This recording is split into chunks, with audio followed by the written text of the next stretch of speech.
Hello everyone, back again. Your friendly neighborhood Bachicolio. And as usual, we are moving on with this feather right here. Come on, camera. Focus.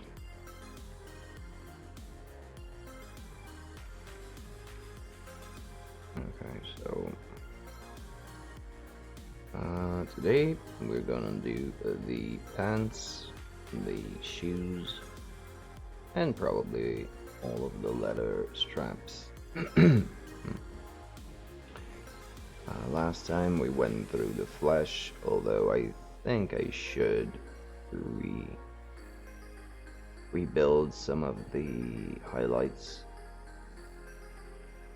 She went a bit into the darkness with the last blaze of transparent red. It might not be a bad idea. Do that at some point. Probably not today, maybe today if we get a bit of extra time. Also, there is a rather nasty transition on his head that I would like to fix. And yeah, but for now, it is pants all day.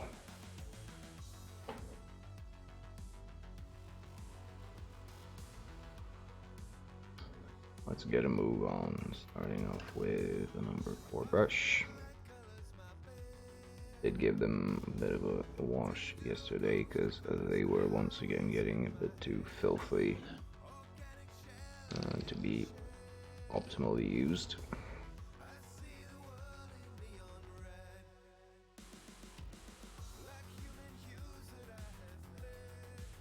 I did find a bit of time yesterday to finish up the purple guy, so he is all good and ready, and I even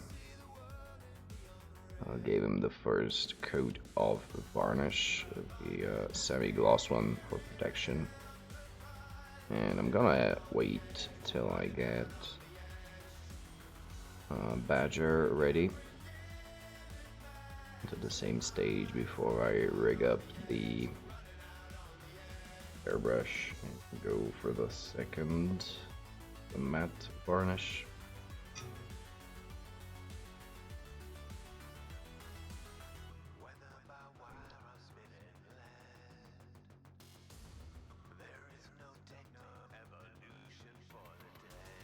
Hopefully by the end of next week, this the blue guy will be ready, or at least ready enough for me to take him off stream for the final touches and move on to one of the 2 remaining dudes. So we're getting there. We're almost done.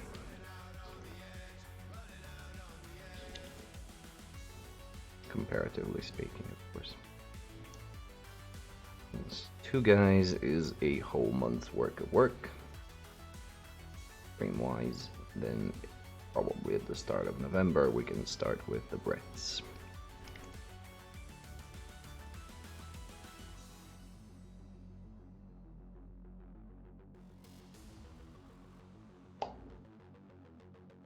But that is a month, over a month away from now. Let's just keep things grounded in the present. Nobody knows what tomorrow holds. Making a informed decision, it would be not, probably not the particular tiny future.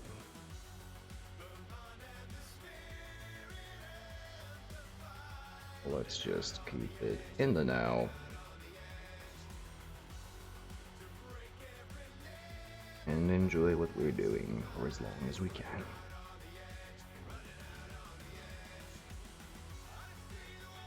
Case that being,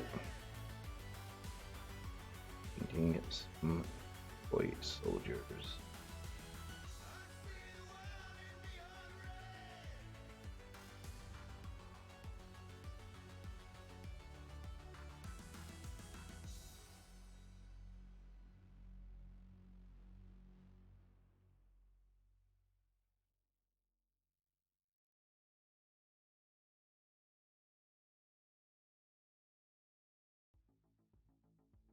in a little bit of lighter gray.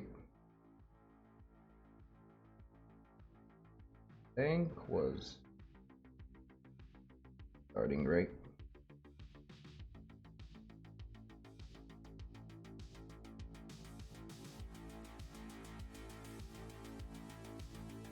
Let's build some slight highlights here and there.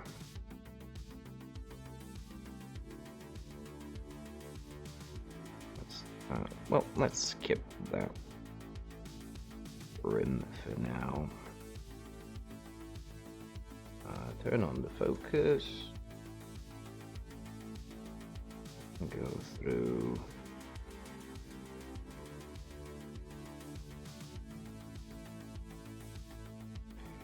Right, so yesterday, working with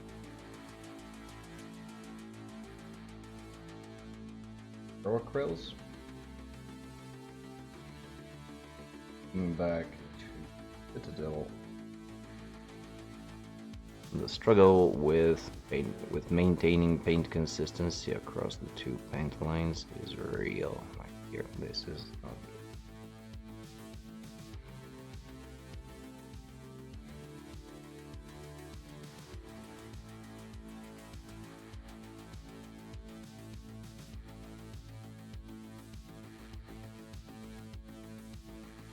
Not going to be a smooth highlight. I'm gonna have to do a little bit of glazing if it's things back on track, which we will.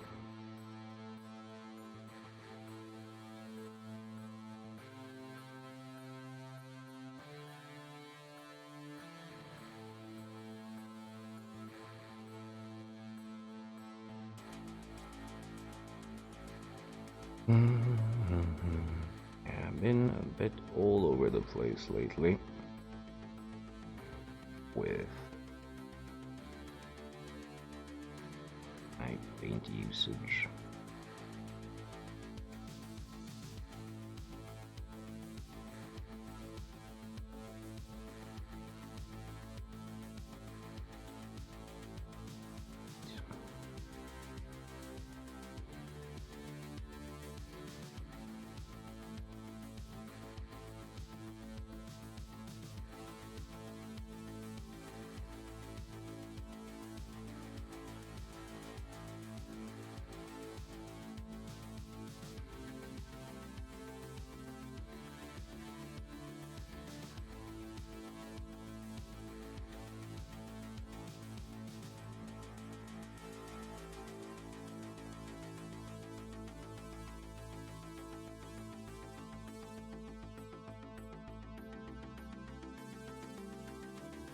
Here is a strong novice tip from a novice. Stick to one brand of paints until you're sure you know what you're doing.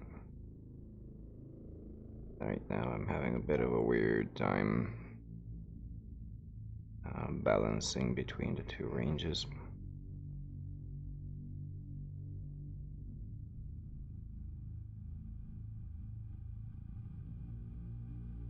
I am forgetting how to work with the old one, and I can't quite get a grip on the new one.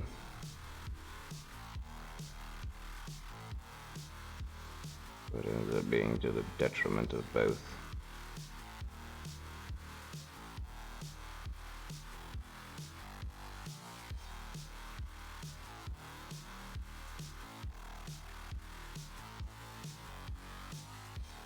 Again, nothing horrible, but annoying a little bit.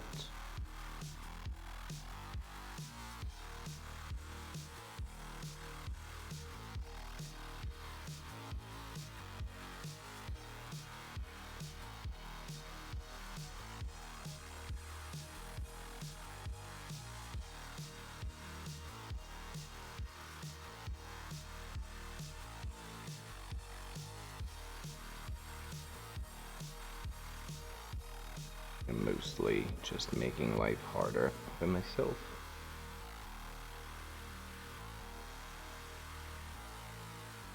Which, on the other hand, is pretty much the staple of the channel. For well and good.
The dark veil of night descends. Outcast to the mainstream, our order numbers have thrived in recent times. Finally, the time has come to unshackle the beast that mankind has feared for so long. Relinquish your fear and submit to the cause. You will find all you need in these audio recordings. The year is 1988. Welcome to Occult 88.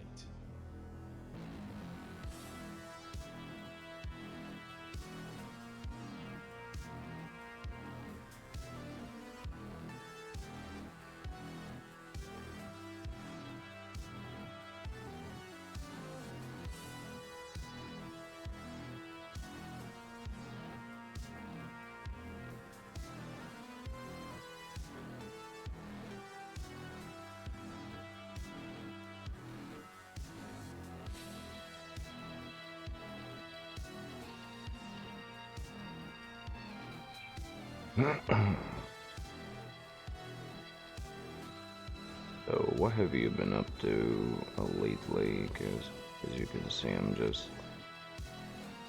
drudging over along with the same old, just on another model.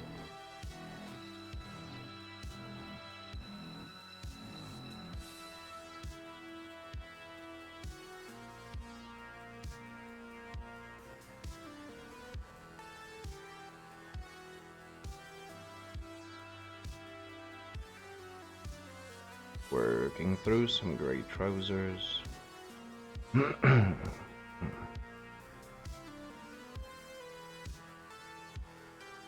And noticing that I would need to have quite a bit of a cleanup before moving on to the brown stuff, like the leathers and the straps and all of that goodness, since I may have placed the base coats with a little bit too much zeal, trying to go batch painting models kind of gets me to that point. Not particularly happy because I am again opening up extra work for myself, which, albeit a very common occurrence, something I would like to address and avoid having a better paint plan. But that's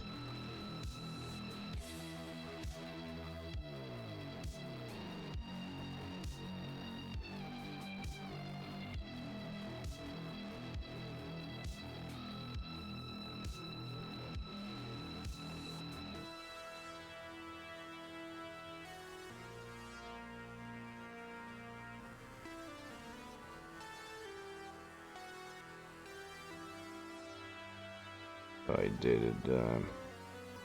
May have overdone it a little bit today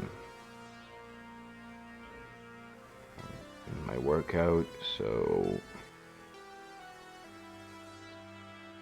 achy hands are back here to stay, unfortunately. But it'll get better as the stream moves on.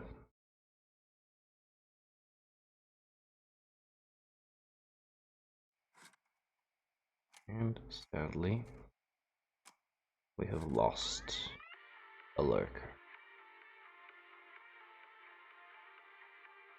I ain't mad, just disappointed.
Or maybe he just came in, thought that this isn't Golden Demon winning quality artwork and just left. Which is understandable. It isn't. I mean, it's really not impressive paint job anyway.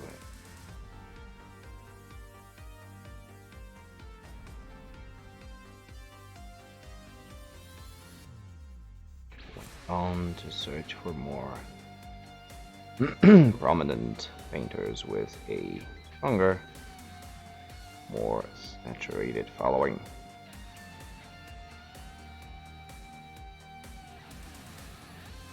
Where there is a open discourse and sorry, people asking questions. Instead of me being here and essentially mumbling by myself. And I do realize I should be talking more during these sections of the stream when there is no one around, because then again, since there is no one around, I might as well just focus on the painting and get stuff done.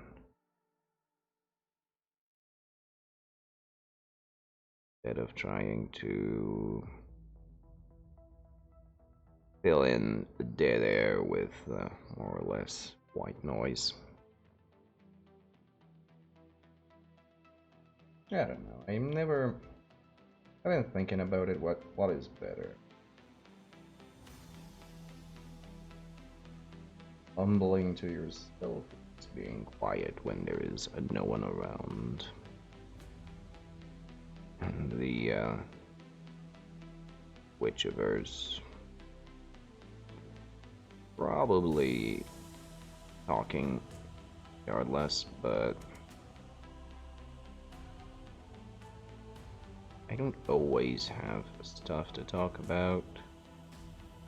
And this is model number 8 in a row. So pretty much everything that I am attempting on him has been said over and over and over and over again.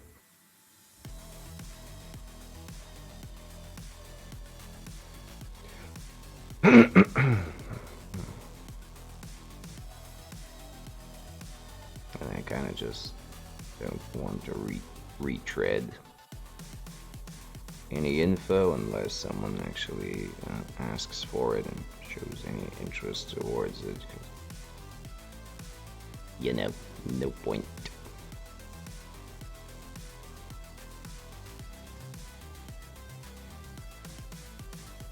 Well, at the cost of losing some casual lurkers, I think I will remain fairly quiet and focused on doing what I do here.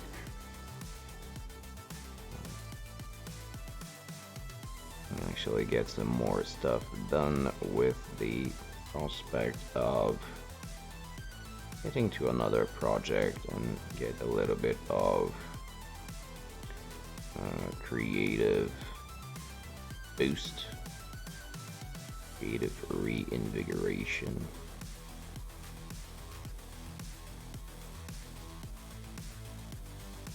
Although going through the motions for concepts that are pretty much set in stone right now for this band of bozos.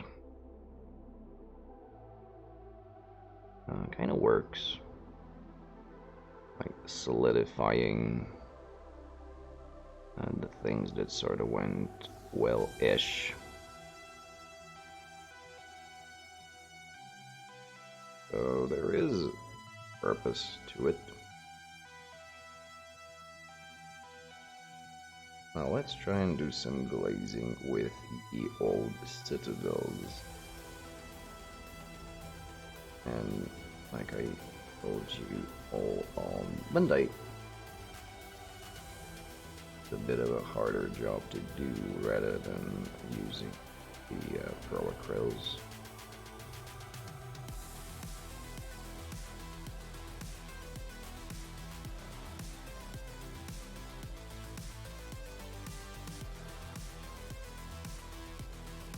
It should still be possible, even with my inferior ability.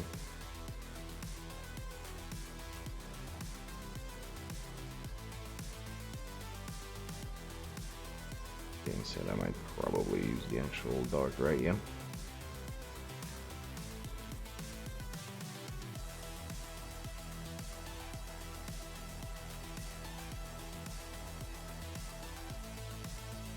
How I feel anyway.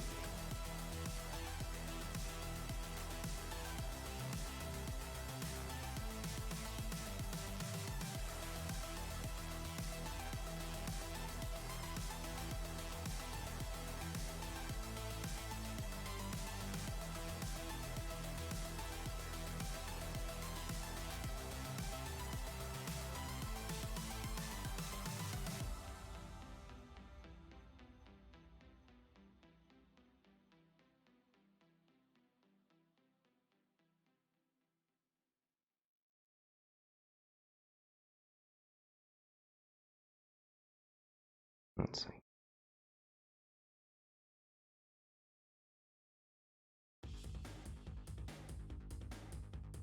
I'm not even doing anything.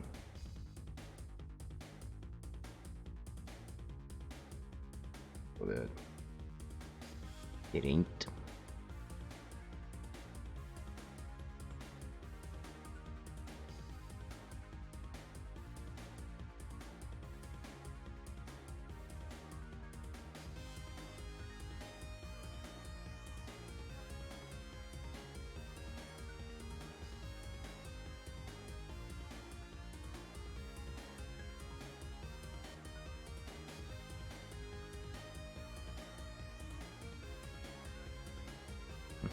Do we have a dark pro?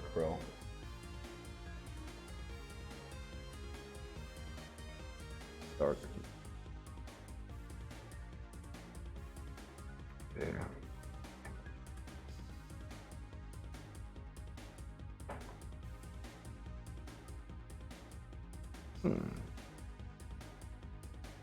Could it be that I've actually... No, I probably used it for the flesh of the gray dude.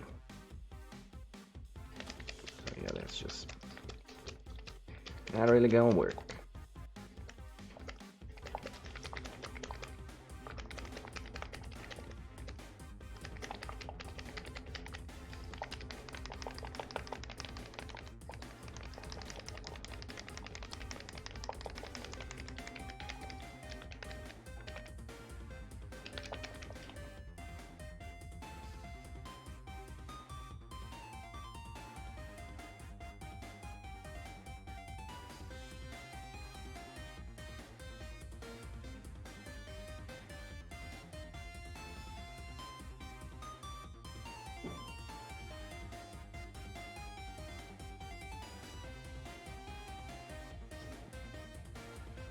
Yes. Hello, Agent Orange.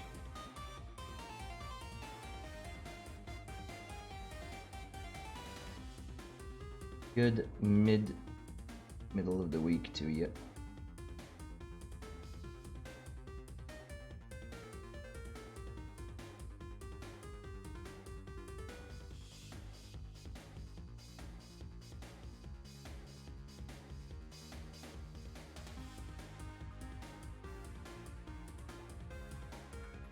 Working on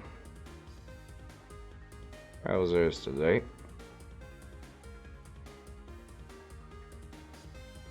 As usual, after working with Acryls, I completely forgot about how to use Citadels, so it's a bit of a learning curve. Ah shit, man, sorry about that. What was it on?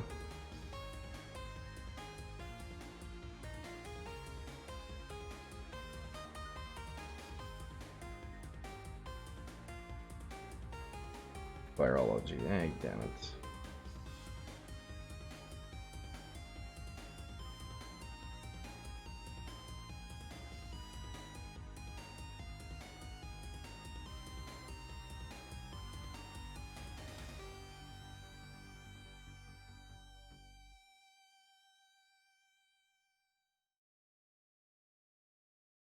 Tests are actually, at least in my experience, tests have always been harder than actual open questions because sometimes they twist the answers to a point where you know the answer, but you get confused by yourself by just the way that your possible answer is formulated. First time in 2018. Partly open. Yeah, I'm talking about the clues questions in particular.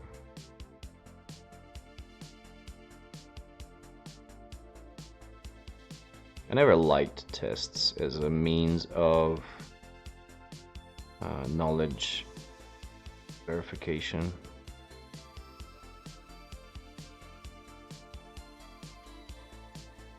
Always been a bit bullshit.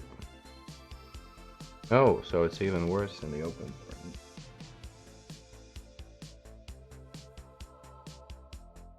Will you be able to get another shot at it?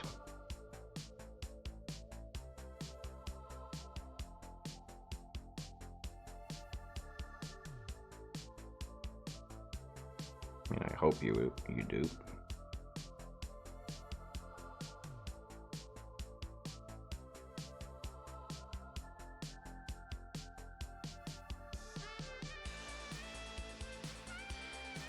No, that's bullshit. Which family and branch the virus is from? Yeah, exactly.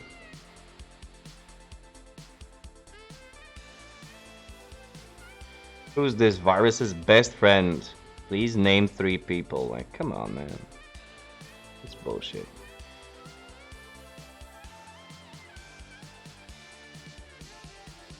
Like, what is the point of even being able to answer this question?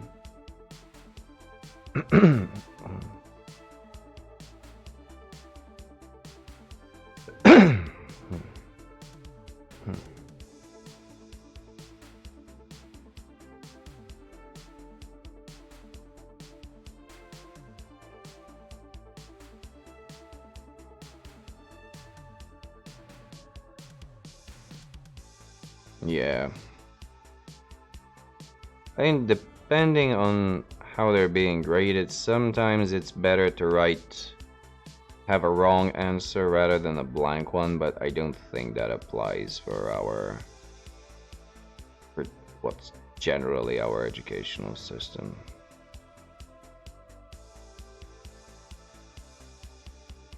It's pretty much on a case by case.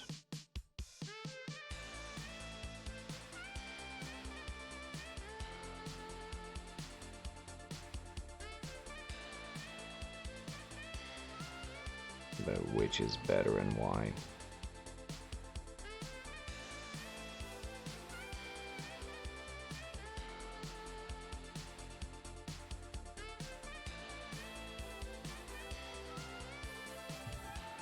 Sometimes, but it's sufficient to actually know it instead of being able to write it in Latin, I think.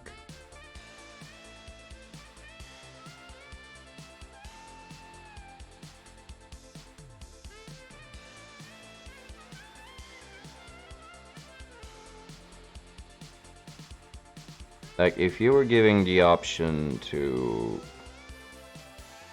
show the fact that you are aware of this virus and it's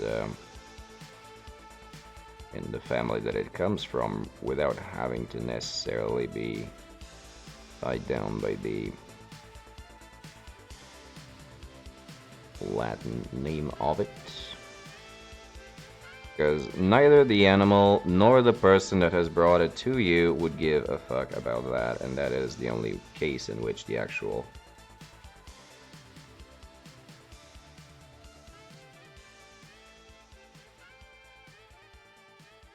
yeah. I wonder why at this point they're trying this. Like, what's the point? Are they forcing you to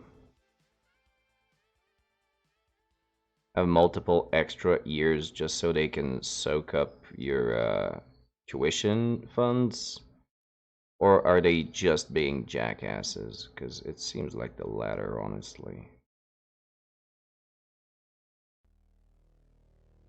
Flagellation. Yeah, okay. An unwilling act of religious punishment. A special Yeah, influence probably just being jackasses. back of those who have sinned. Through the suffering of the flesh,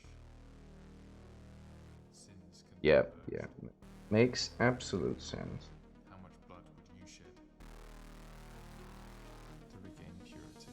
Oh, still, dude, sorry to hear that, and hopefully it'll go better next time.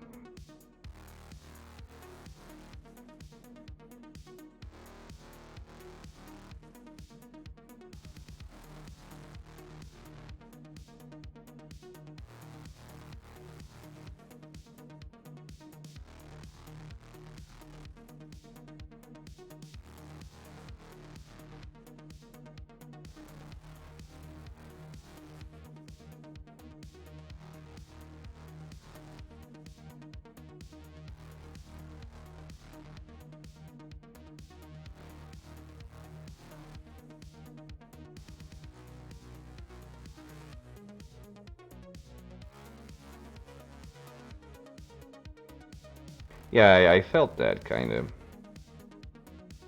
Like you were even more pessimistic and morbid than usual. It, you could say it was palpable.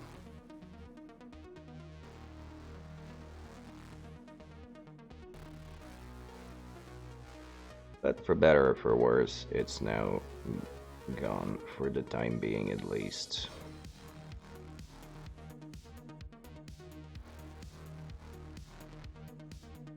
There's something I don't know. It's like there's something in the air, but there seems to be just a general wave of shit happening to people and just experiencing shit all the time. Like yesterday, I tried to watch some streams while doing some extra painting, and every single one of them was like someone bit them in the nuts. Like everyone was complaining, everyone had something shitty on their mind. I'm having a pretty fucked up period as well, though I tend not to talk about it. It's just the usual garbage.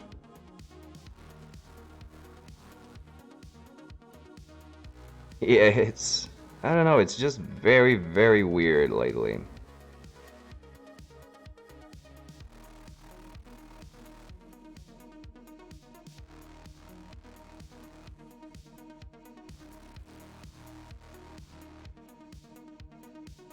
I don't know if it's the end of the summer or just an accrual of. No, no, no. Like again, just the usual. It's things that haven't been done for years that we need to do in like a day or two, and a bit bullshit.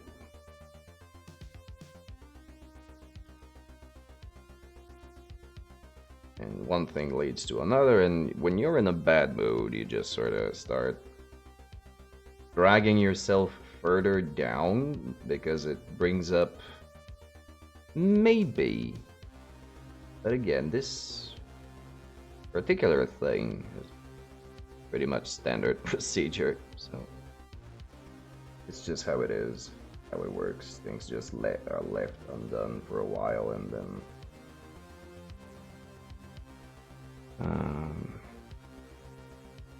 it's just, and of course, when there are a few of those going on at the same time, you're kind of getting spread a little bit too thinly, and you get a little bit more irritable, and well, you know the drill. It's nothing amazing. The problem is I'm bringing out other stuff that have little to nothing to do with that. That just complement the overall shitty mood. And when you turn on a stream to just relax and get out of the daily cycle, and the streamer is spewing out stuff that brings your thought process straight back into the crazy, kind of annoying.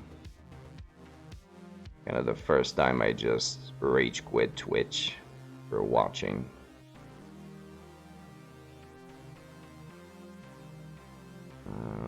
So let's not turn this stream into that.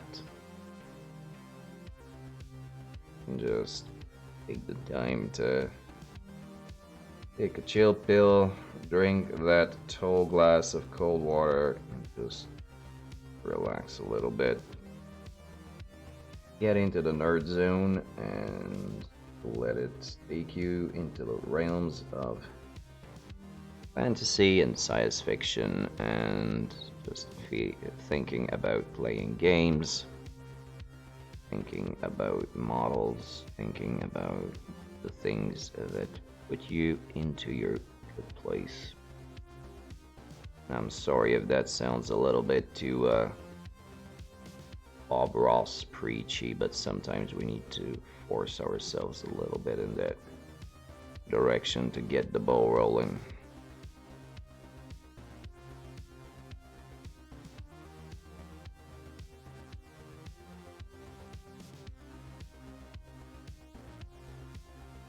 Ooh, yeah, you mentioned some AOS dudes,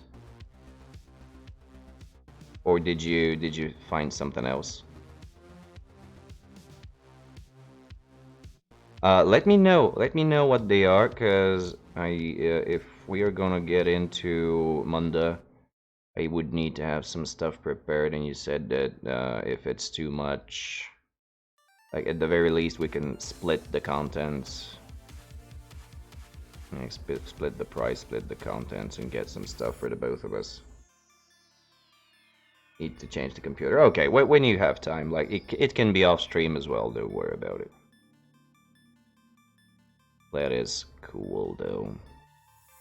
I did manage to pretty much finish up the purple dude. Had a session yesterday when I finished the metallics, and okay, played around with some black lining and gave him a spray of satin varnish. So he is now ready for the matte varnishing stage, and this guy is almost completely done. How we doing with this guy?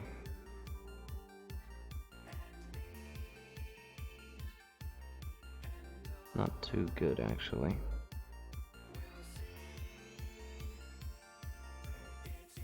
Okay, so let's try and bring this up yet again. Bit. Second citadel with overthrown. Kind of hell spawn will come out of that.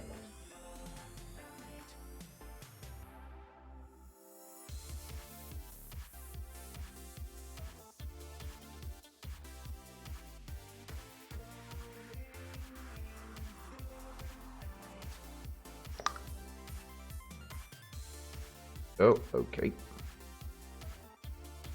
Fireforge games. I've been looking at those, I think. Oh yeah, I think you showed me other models from them. Oh yeah, these are very cool, like plain duders.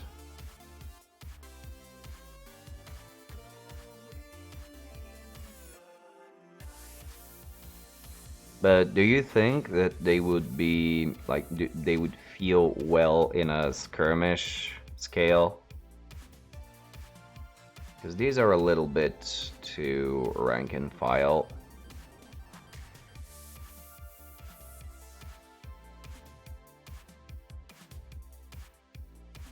Like they wouldn't stand out as being particularly character-ishly. Yeah, scale-wise, yeah. I just mean that they will, that it would be harder to give them a sense of a character, of identity, each different one.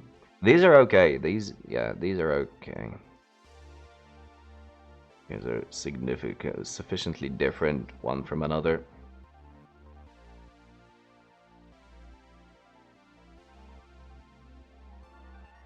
Yeah, you do have all of like multiple weapon options. Are you thinking about magnetizing or just having more models than you need with different setups so you can pick the one that you need for the particular point?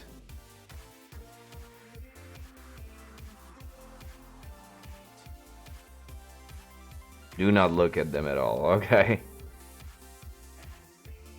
Now close them as well.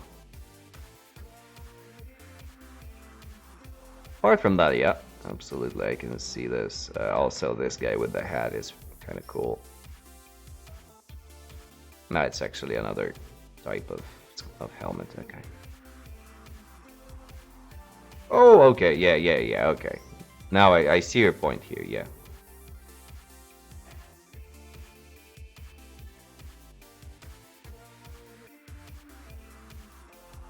Yeah, that makes sense. And all in all, it's actually gonna be probably easier. Because these one look like they will be pretty tough. The magnetizing. Yeah, you can always do it with paint, really, but it's just gonna be harder. Not impossible.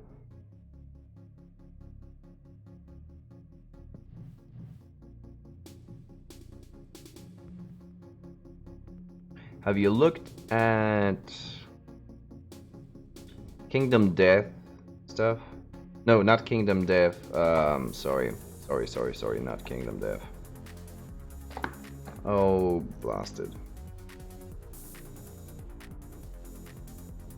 Whoa, wow, okay. Give me a second, I'll tell you what I mean. And then again, you always have Reaper, right? Reaper is full of very cheap individual fantasy models.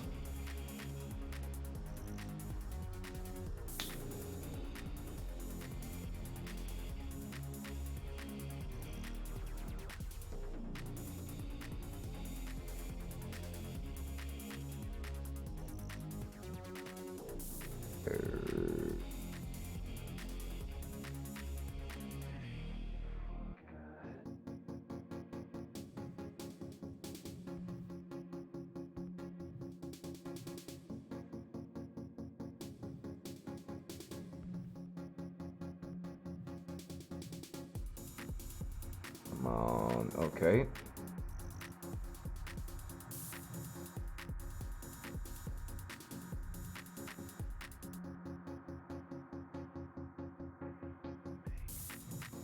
Kings of War is what I meant.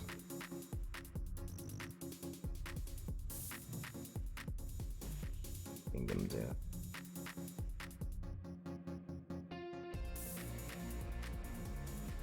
Fire of Dust. Kings of War Vanguard, let's see what they have.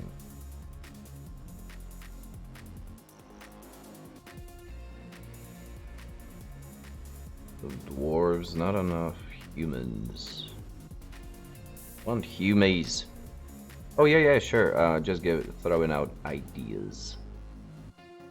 But I can't find any humans for them. Bazillions, elves, Empire of Dust, orcs and goblins, Twilight King.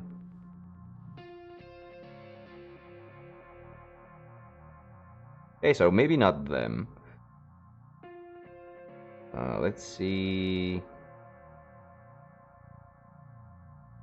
Let's see.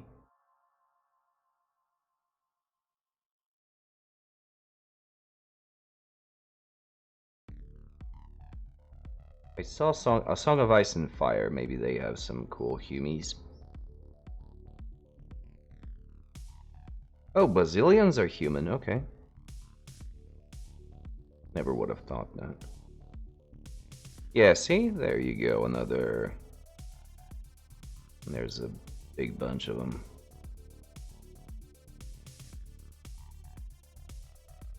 Yeah, like Paladin Foot, although they are pretty elite. For Mordheim, you would need some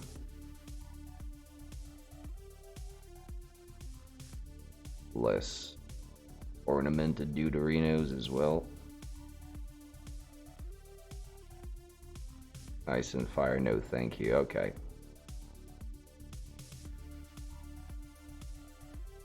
Right, so Bazillions are an option.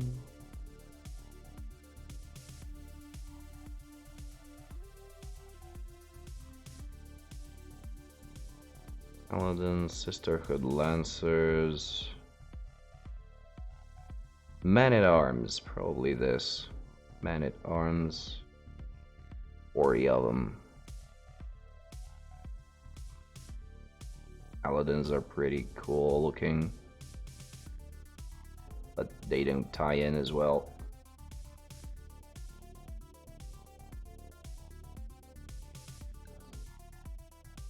What else we got? Frostgrave. I think Frostgrave were okay.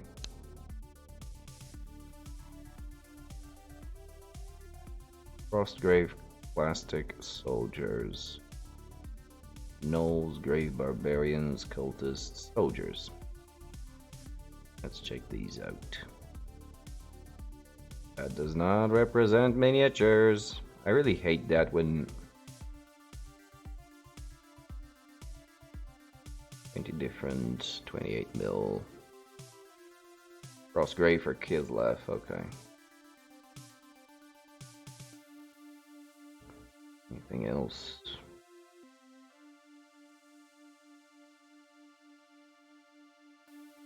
And then again, of course, again, you have Reaper Bones. You can check. If you're looking into Reaper, check out the Bones Black range. Because they appear to be... Yeah. They appear to be a bit higher quality. Black Scorpion Mercs. Yeah, these are cool. These are definitely up there. I like those. Different poses. They have character to them. It's the 4 of them.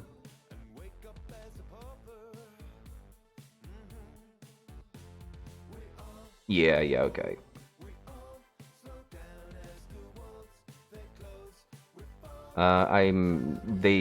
Their site says that they will be shipped from the UK if you order, but yeah, you're right, it's not, there's not enough details, but these are cool. These mercs are very cool. The Black Scorpion ones.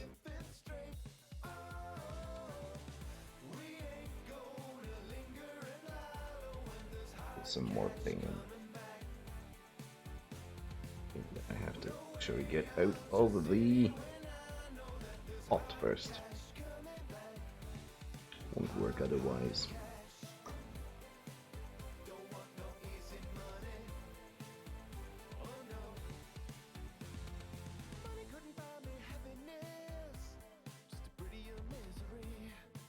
Yeah, exactly. And I think they got a good sense of feel to them. Maybe, although they do look rank and file, like they do look low-level troops.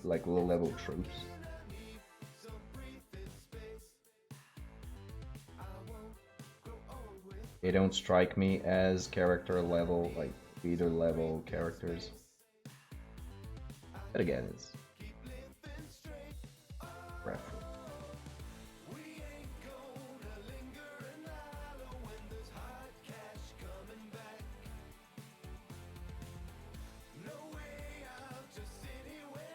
Yeah, of course.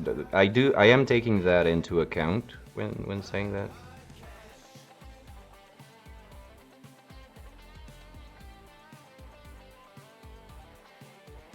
Maybe for solos if they have such a thing.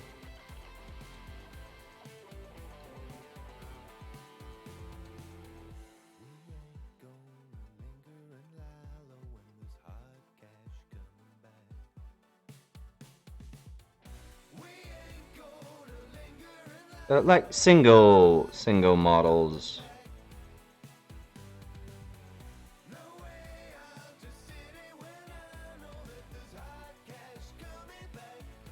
Like henchmen. Random small henchmen to bring along to your party.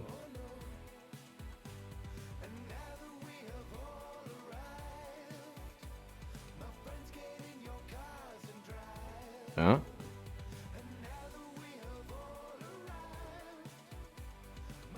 Yeah, that's alright. I have to look through the available factions for more time and sort of start looking myself.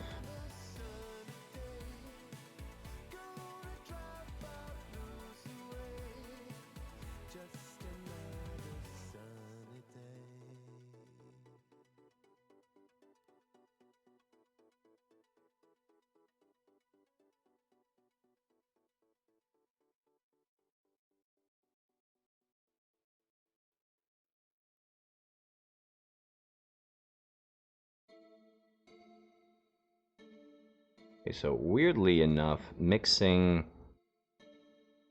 Pro Acryl with Citadel is a pretty good result in terms of consistency. Black Bones, yeah. Black Bones or Bones Black, not sure how exactly they...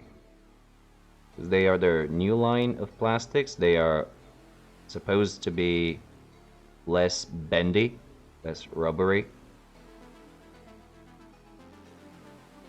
And again, you can pick out some for characters and such.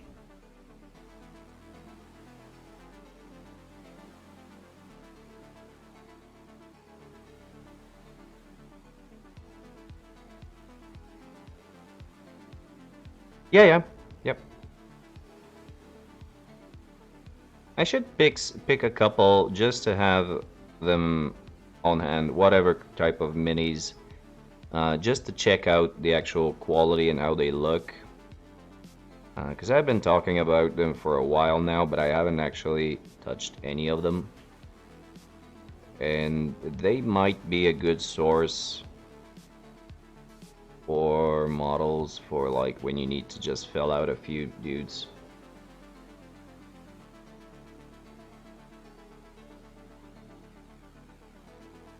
And they're cheap. Like, the thing about Reaper is that their stuff is relatively cheap in comparison to other stuff.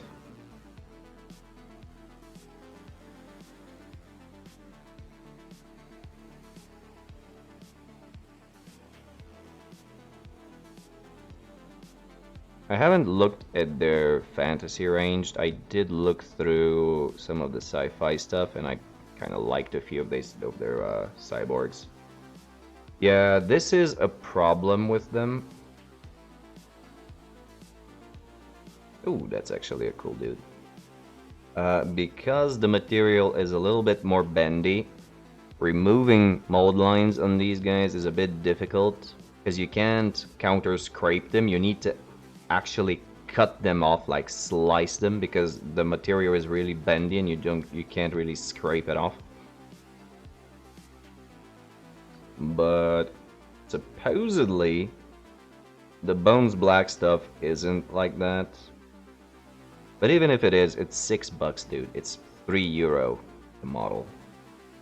It's like I don't know how much, and it's currently out of stock, of course. I don't know how much shipping would be, but for $3, I mean, you get what you get. €3.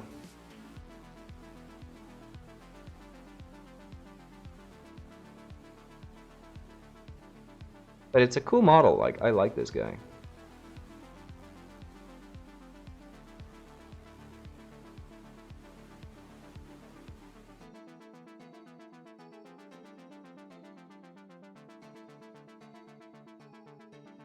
I know. Meaning that if it turns out not great, it's not that much of a loss. Yeah. You will be able, like, it's gonna be a bit more work, but true. You're right.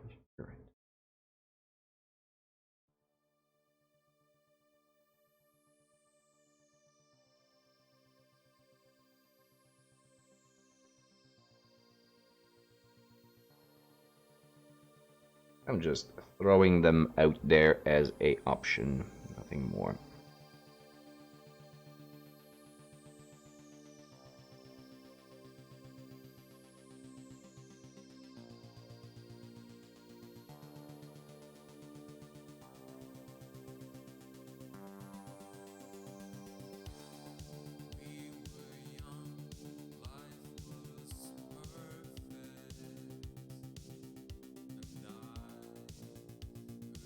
Oh, okay.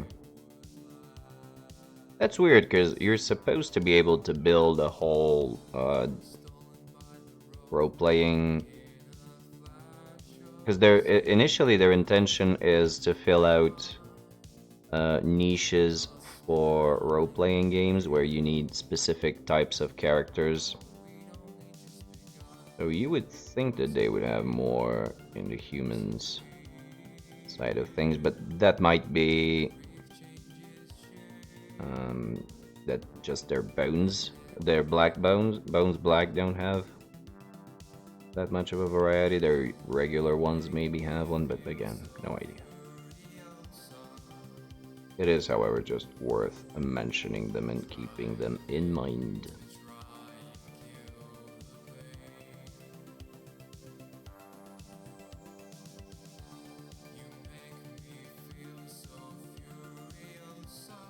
I should stop playing around with these highlights.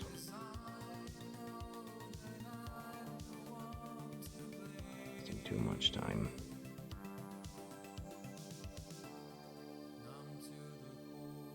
These will need to get textured, so most of this transition will be lost, so there's no point in me throwing that amount of work into it.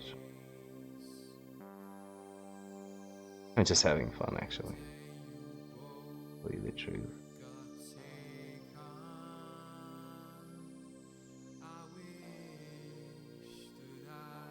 Literally playing around.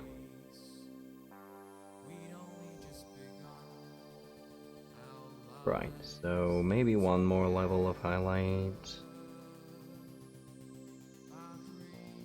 before we move on to texturing. Or is it bright enough to go for texturing straight away? Yeah, let's texture the... Move on.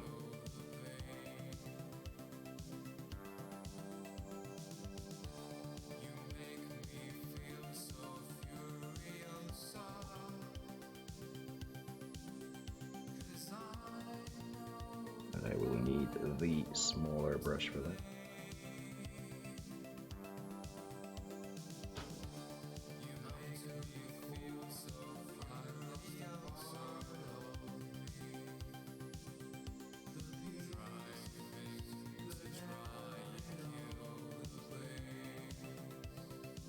Do some fine lines.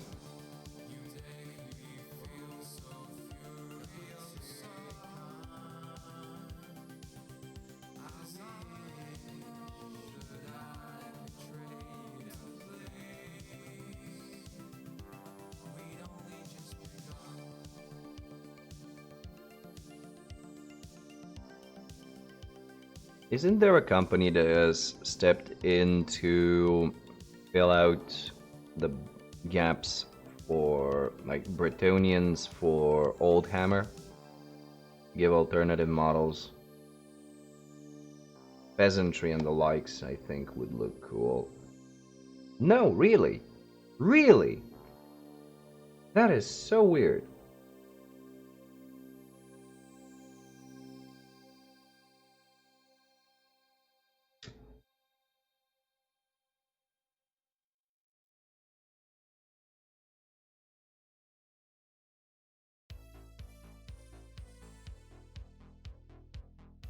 Yeah, I mean the lower ranked troops. 'Cause yeah, shiny knights you can pretty much get anywhere. Okay, okay. Fireforge being... Okay.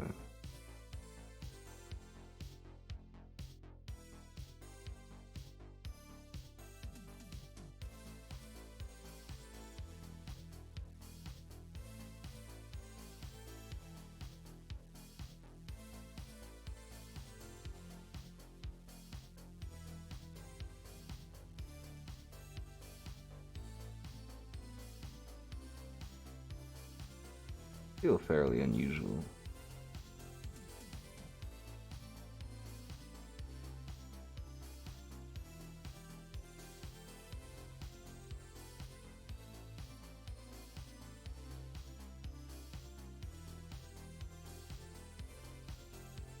would appear that the fantasy ranges are sort of moving more towards bigger scale for display purposes and not so much for gaming, whereas more of the games that are coming out right now seem to be in the sci-fi spectrum.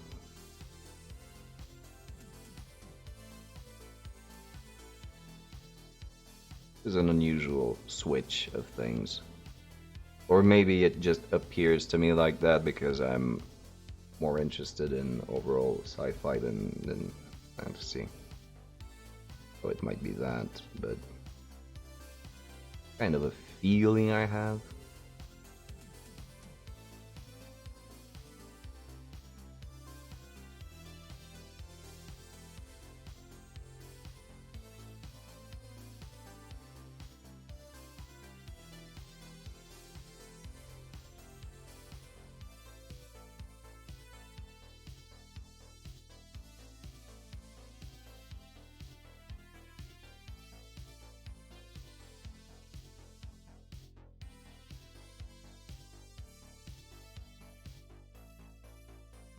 Okay, so let's this up.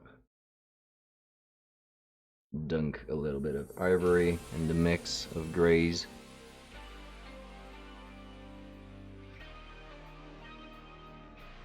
And take it from there.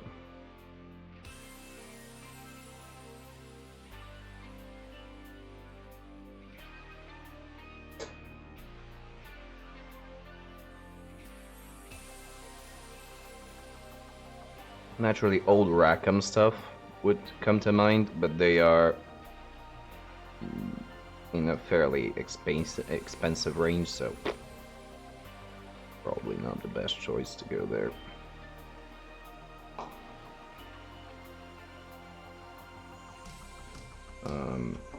Let me show you this site, however, something you might take a look at for yourself.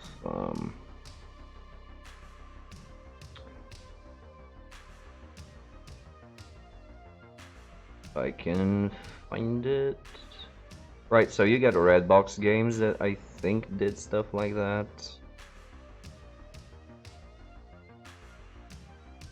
Yeah, there you go. Humans.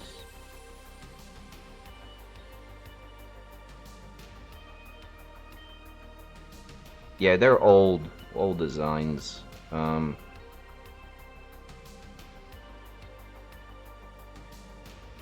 Single piece is the 25mm base, so these are 28s, yeah. Here you can check these out as well.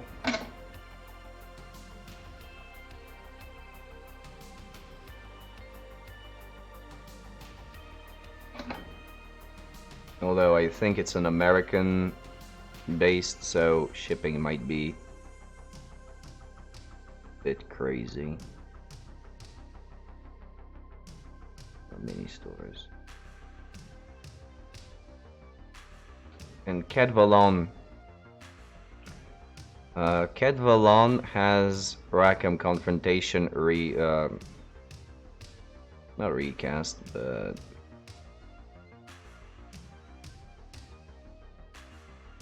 reprint. I think it was an old Kickstarter.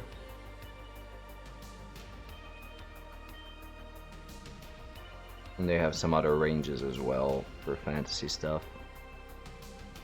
And that one is European. I think it's in France. Shipping won't be as bad.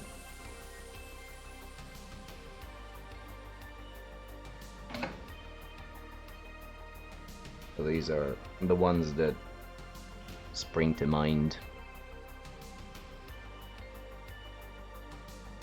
Okay, all right. You know, just doing some window shopping. Nothing wrong with that.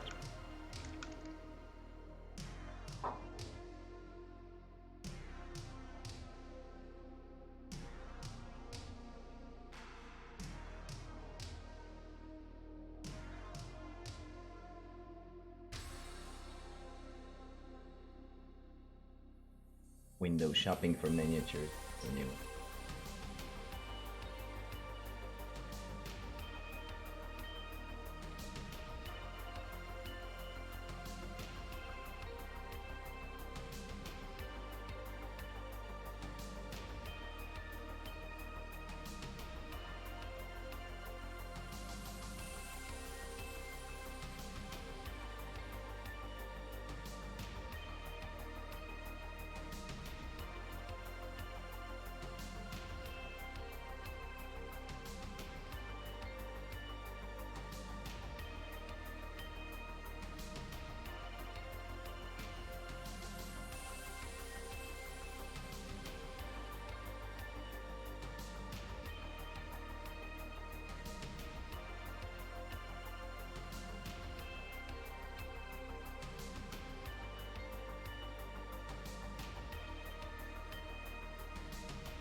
Let's just highlight the edges here and then do some texturing.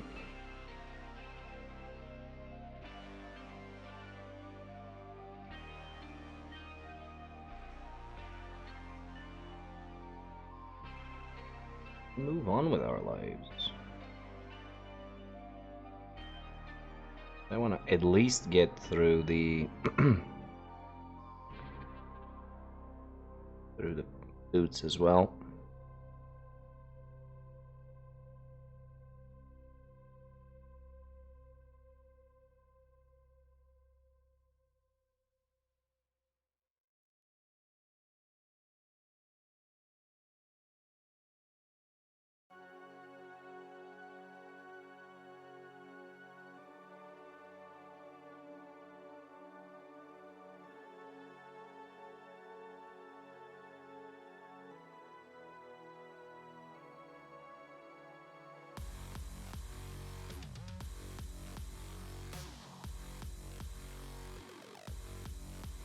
Okay. Now let's get some texture.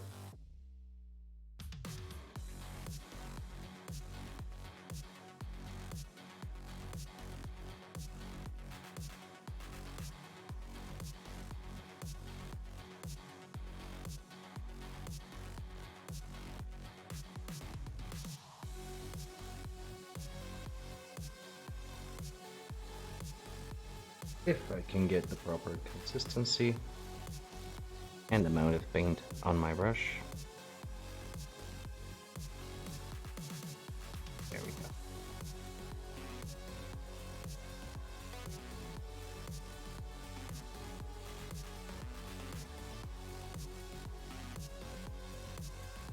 Yeah, this is getting a little bit too bright. It's alright.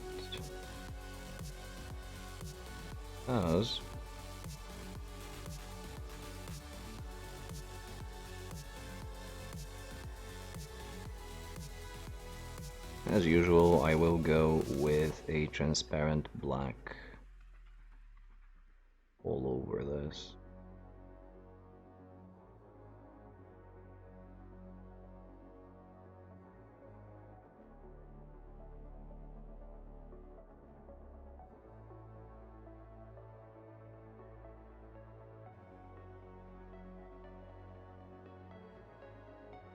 Tie everything down and make it look a little bit more natural.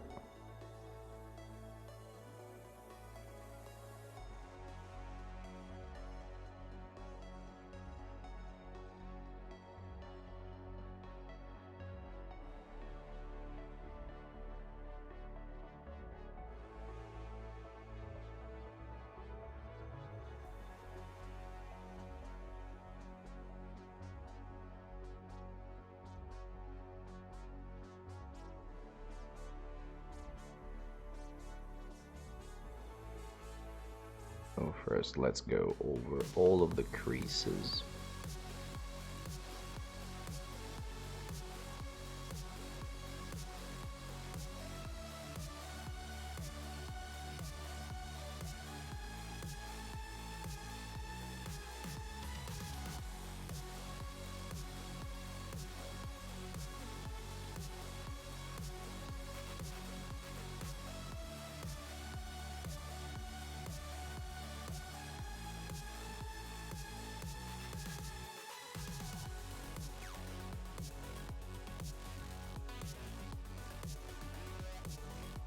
where I can see them.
Not forgetting this part, which is 2.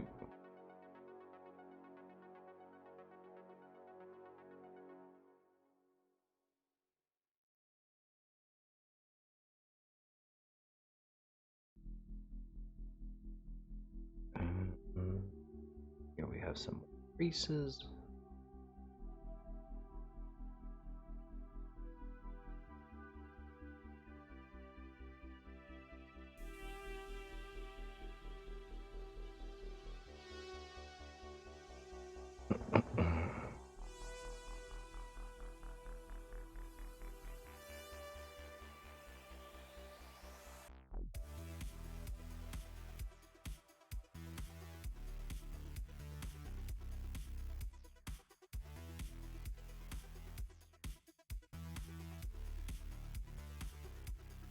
I'm finally starting to sort of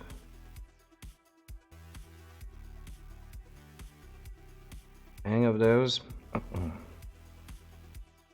It only took me like 8 models.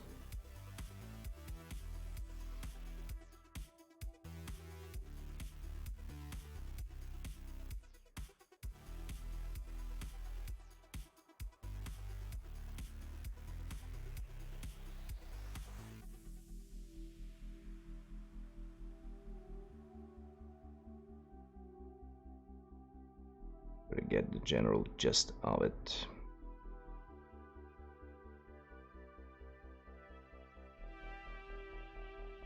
Or maybe I'm just now used to seeing it looking like this.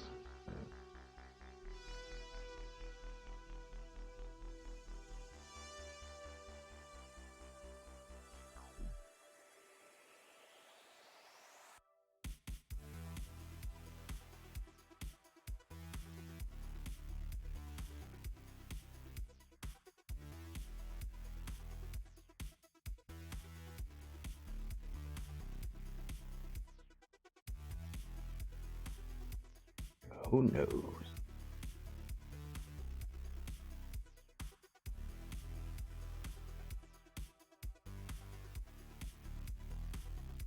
Okay, no problem.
Okay, catch you later, dude.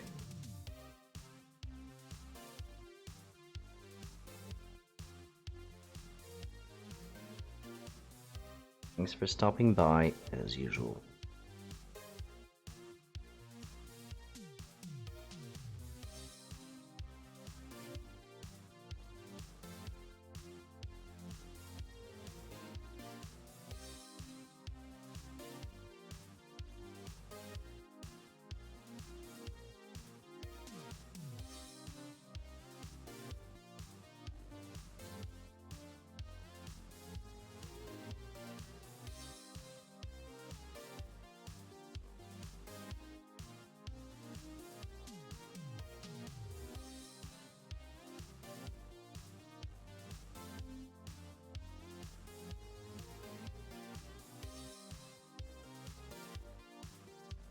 Alright, I think that's enough.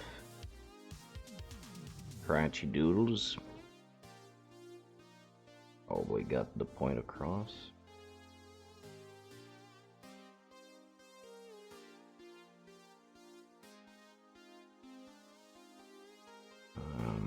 I can do.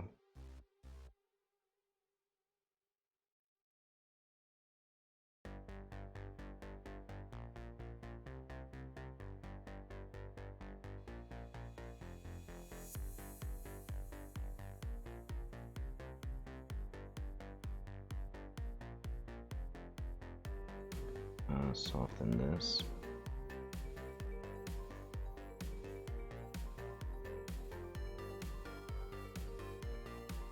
Ever so softly.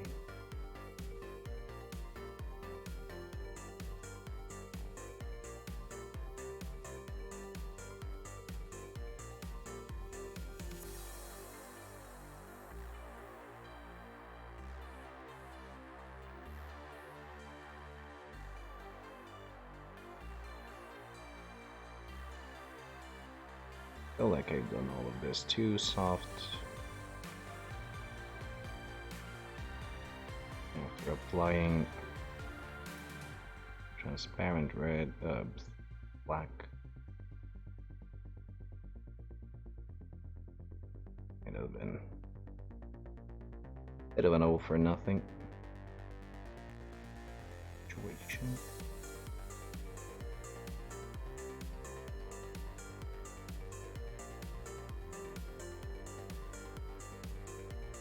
We're about to find out.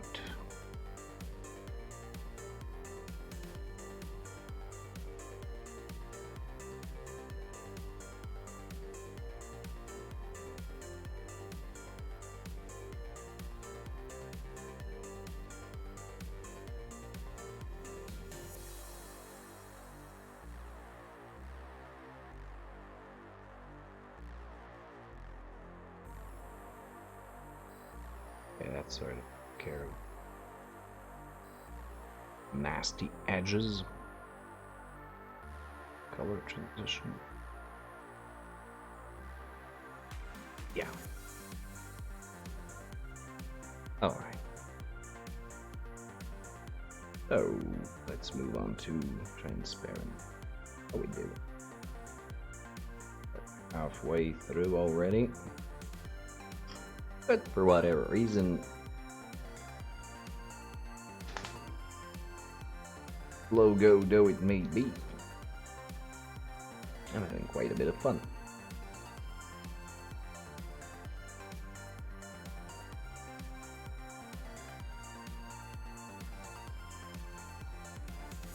Here's how we're gonna do it.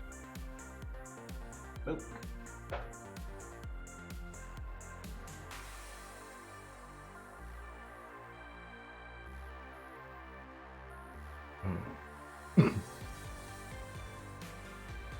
Gonna keep the ivory out.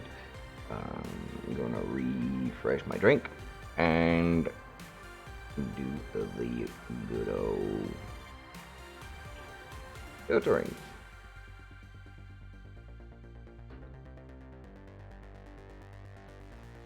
Let's bring this guy forward. So anyone coming along would know that I'm working on at the very least one of these bozos.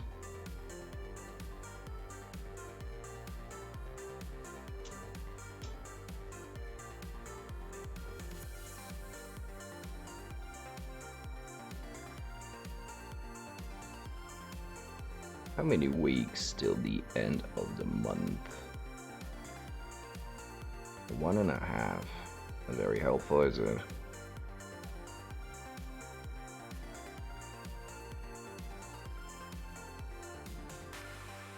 So this guy will probably get 1 more week of stream time.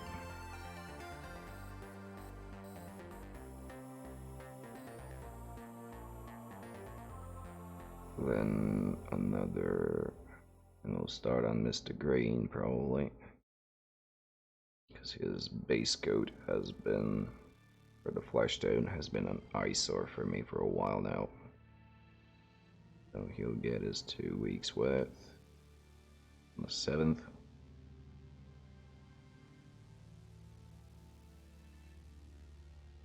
So from the 7th, and then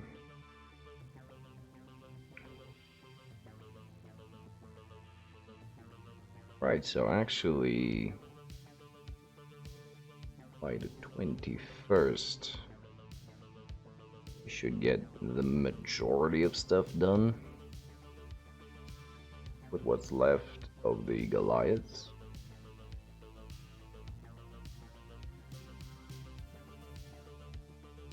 As well as Badger.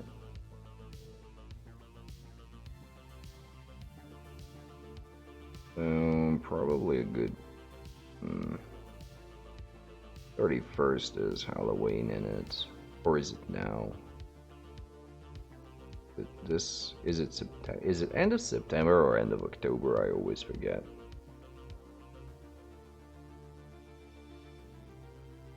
Either way, I will have like a couple of weeks to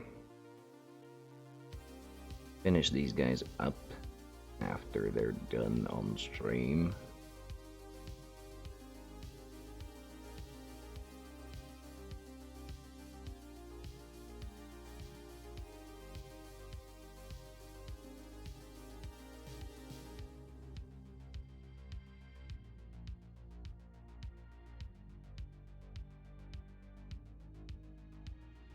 So possibly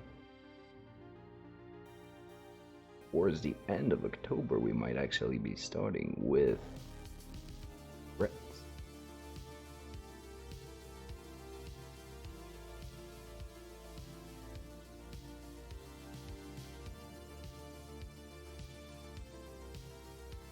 So the final touches on what's left of the guys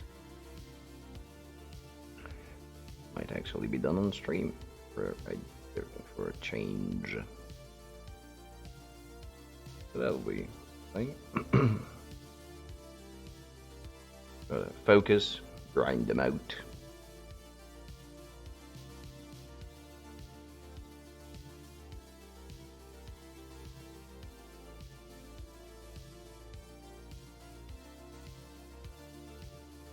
We get on with our lives.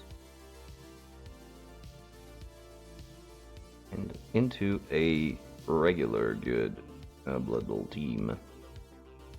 No gimmicks.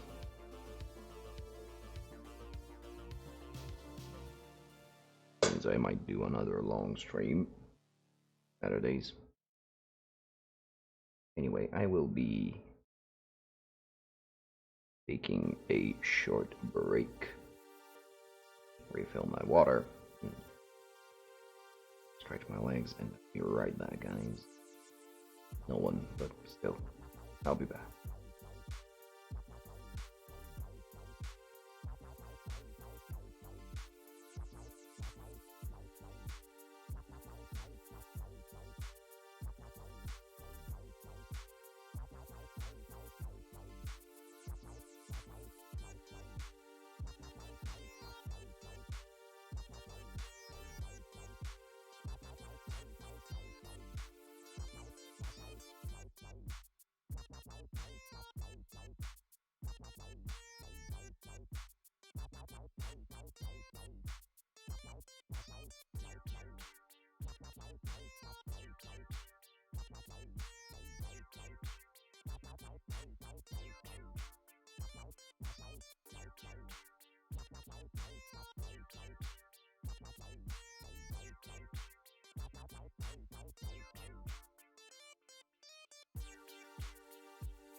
And I'm back. For all of you who care. Anyway. Whatever.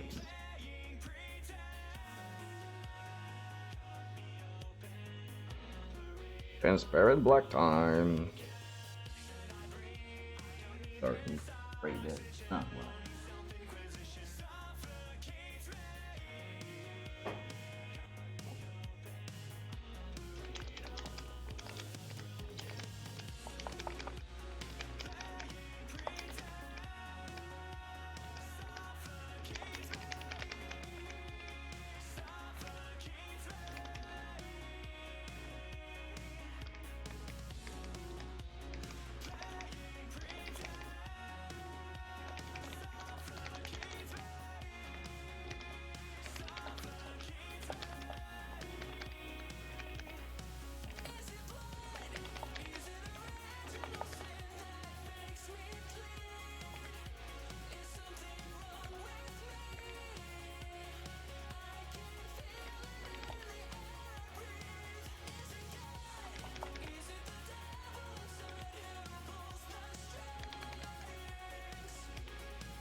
Holy shit, why did so much come out? Damn it.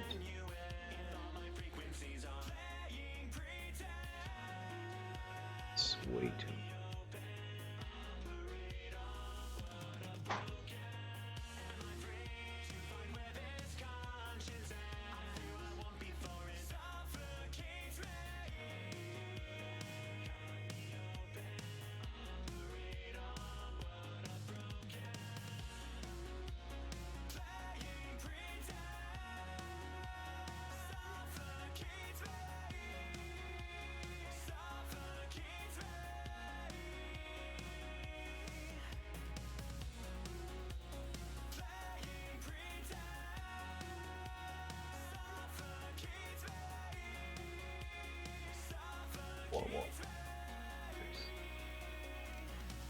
And let's just slap it all over the place.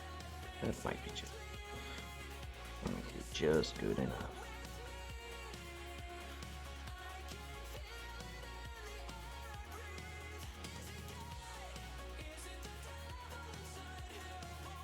And if I go a second time over, I'll just focus on recesses.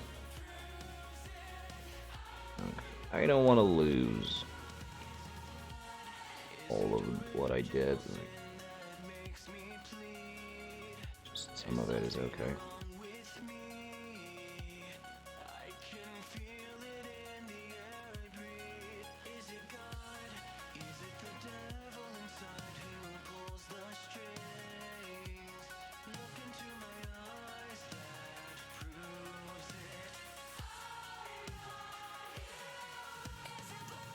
And the transparency just being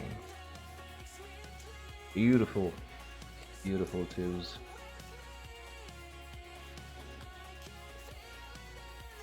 Use it for a glaze, use it for a wash, whatever the hell you want.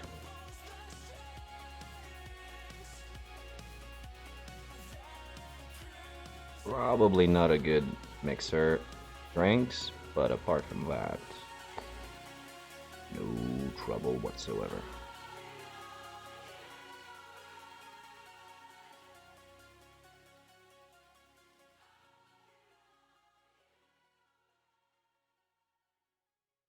Did I any point work on the crotch area? I think I did not.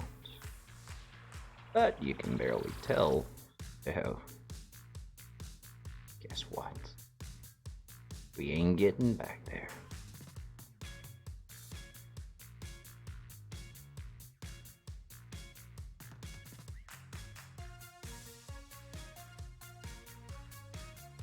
Just give it a second to dry.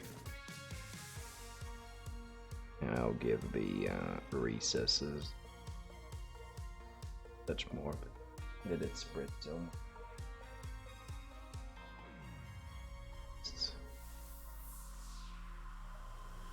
I need those. You do this to me. They're in black. Probably scrape off always the kicked up part. Or maybe I built up some pressure while shaking it, I don't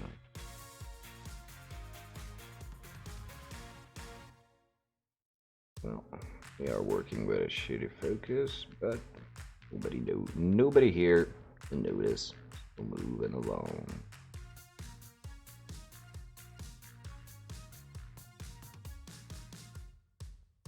Hey, this is nice and just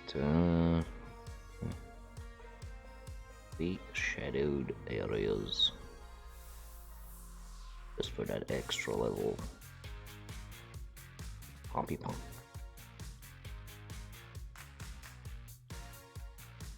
A little bit of from the far away. My candy.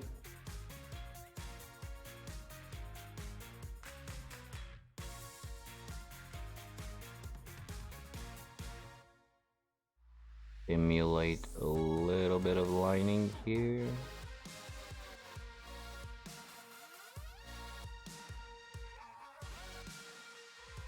It's way too soft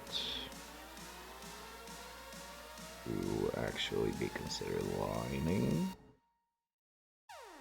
which will become apparent once it dries, of course. Here a little bit, here a little bit, map on a little bit here. Oh, here.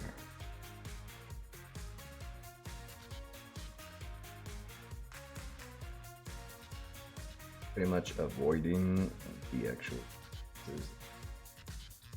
Oh.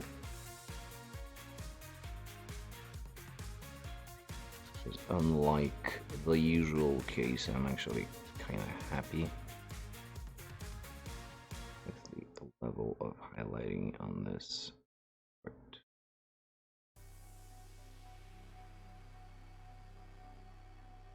Again, some pseudo lining. I'm working it.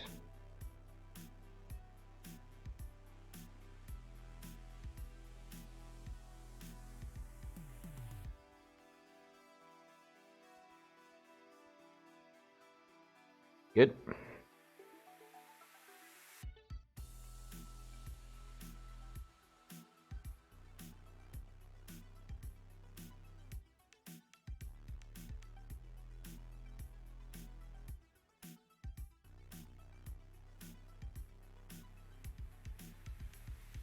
Oh my, did I overdo it?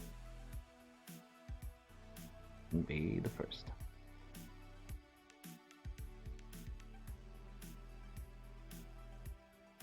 Bunch it up hard here, in between the creases.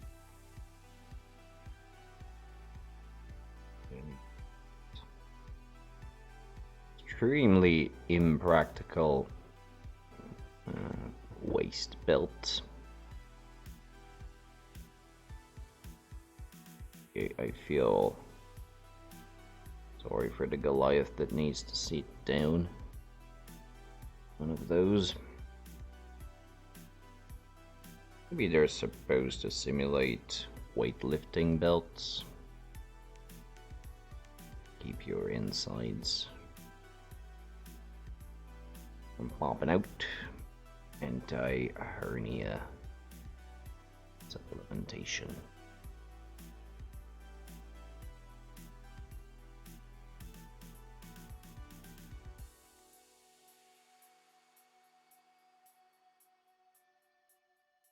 I think we're done with this. I'm not gonna torture it anymore.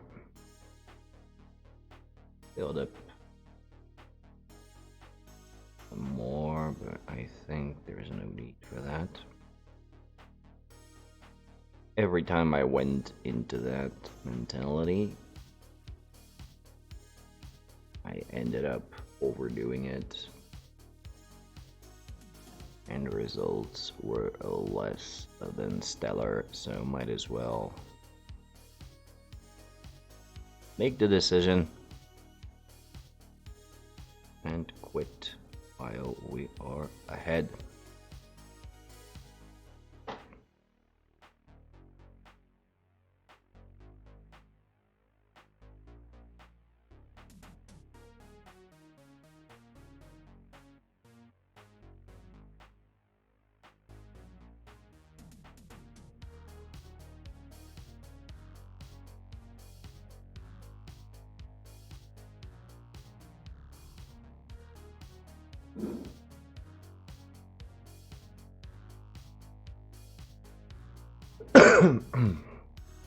Gonna flip this around and moving to the purples for the boots. Now I'm going to guess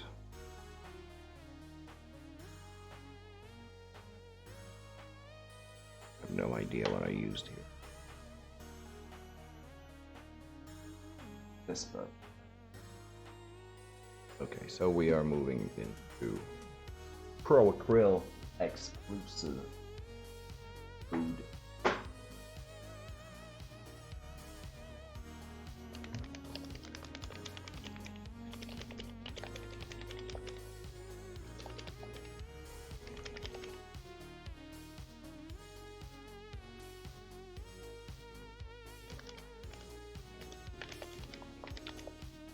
I was going to say that's Monday Escape, but that is just my brain working in a different direction, unfortunately.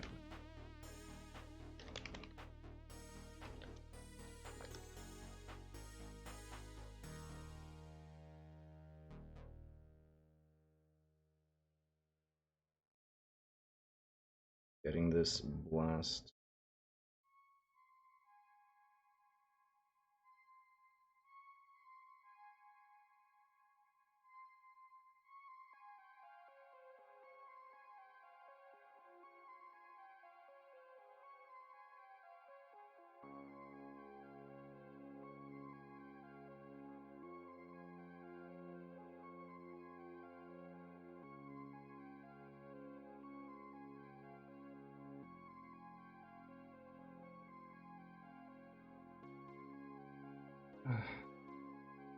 Good. Gonna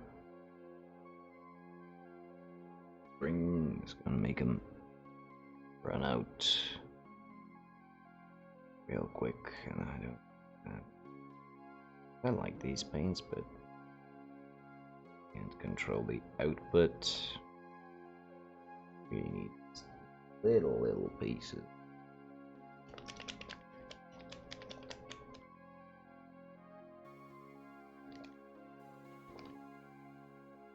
How do you want to?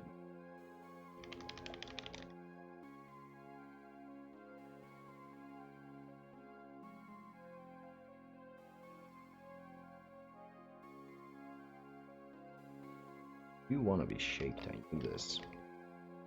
Seeing how you come out properly.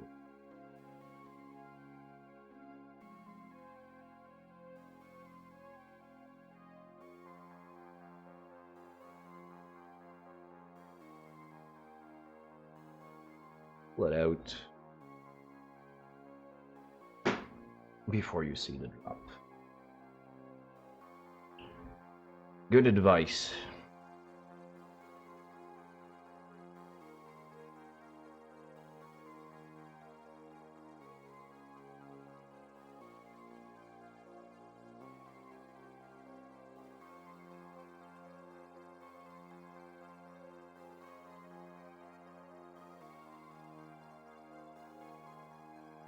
More of that, but let's see how that works.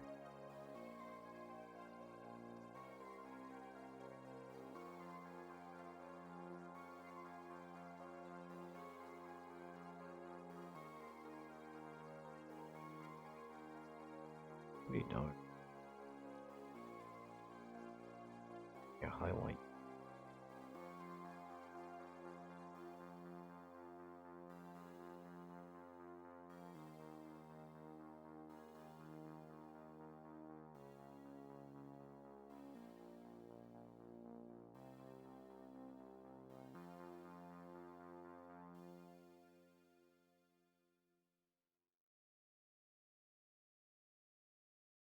Hmm.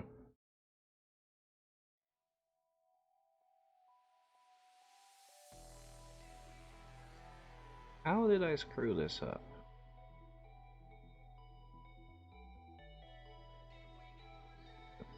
Work a little bit better.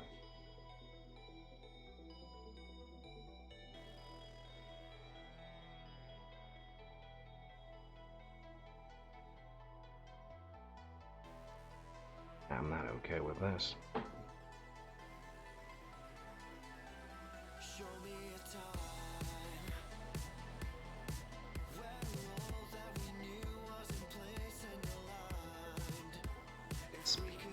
Splash of ivory.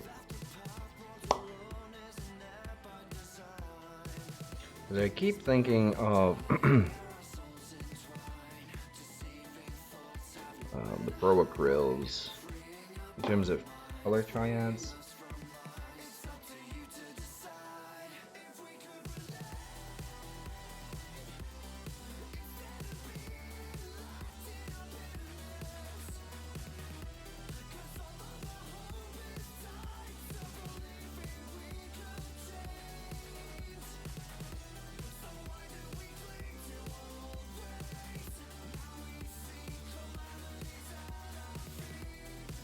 Okay.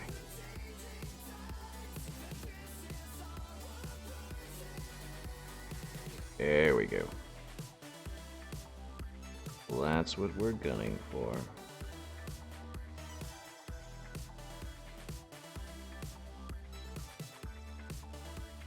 Get on the thick end of the spectrum and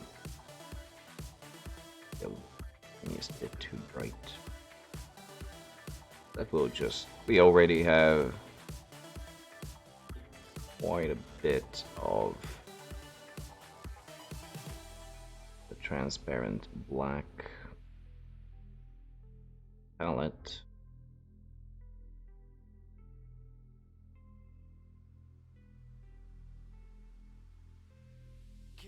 But we'll just knock it down into yesterday.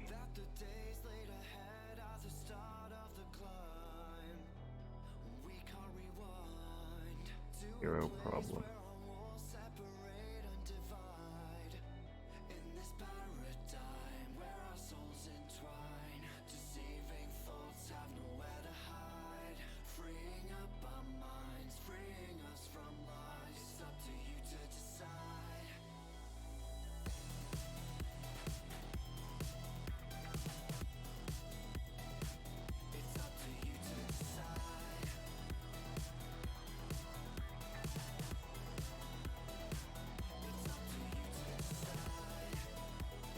I might actually have to do another run of this.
No, still.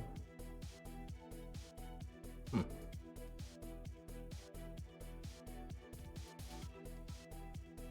Alright. Have it your way, Paint.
The paint being a bit more receptive to my treatment.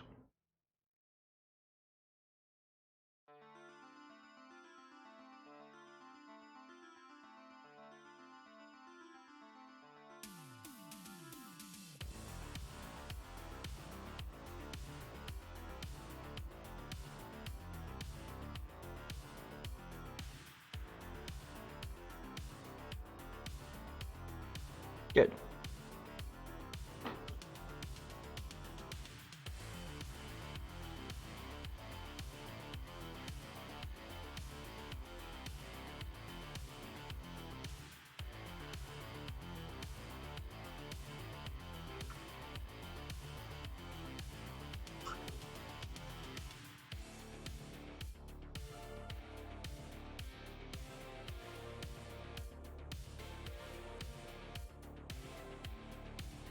Now back to small brush.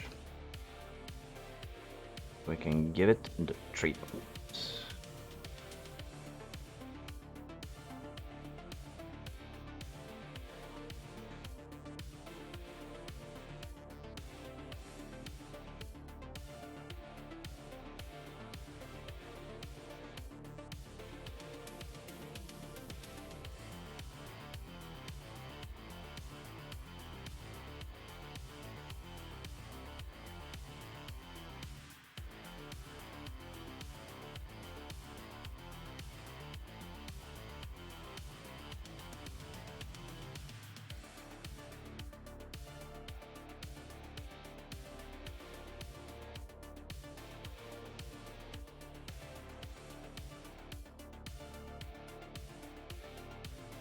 Back to scratches. Yeah, let's try it on this one because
actually not too bad.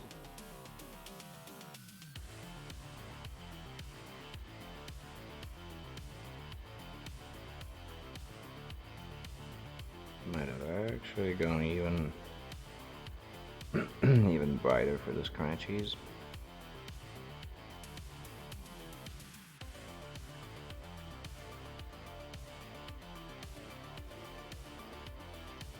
But no need.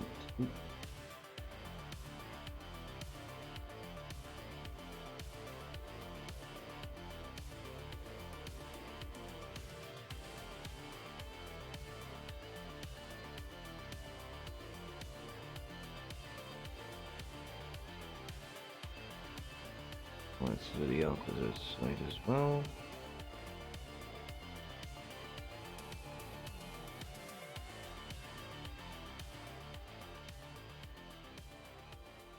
Yeah, I think we can.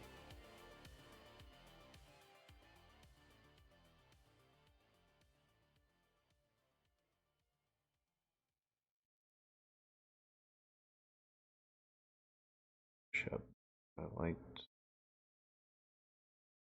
bit.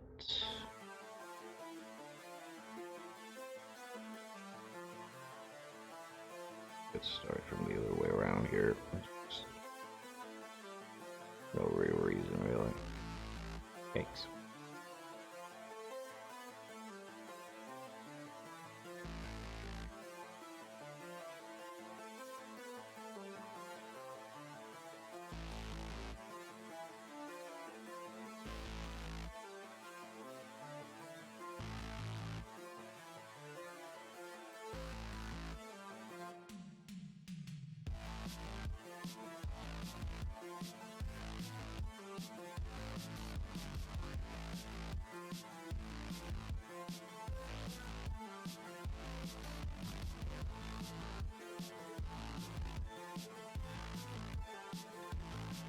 Get on the back side, unfortunately.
Alright.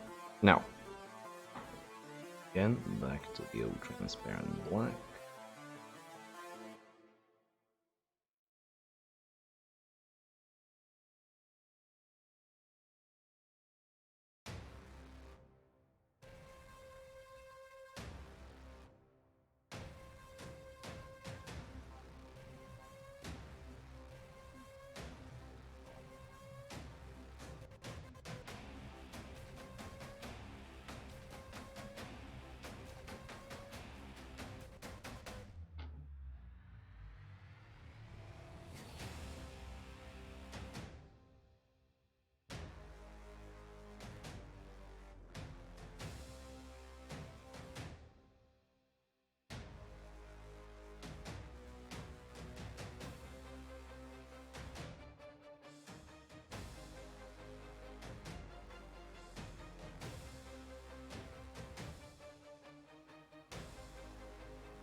Let's go fairly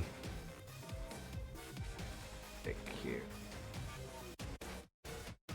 We don't want our shoes to be brighter than our flesh, or to resemble it, which is kind of accidentally where we're at.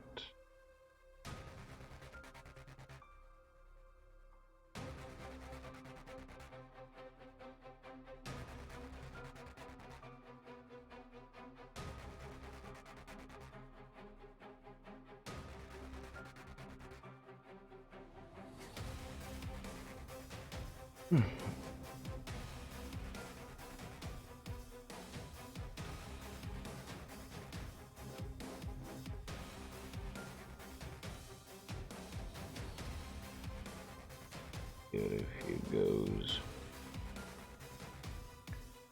and black.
Sorry, guys.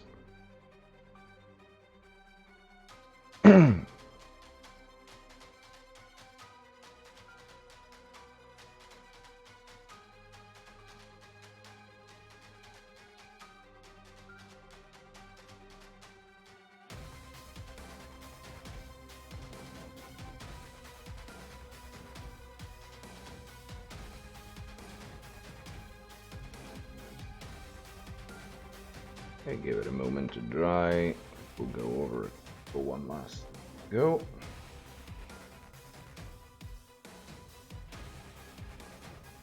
"45 minutes.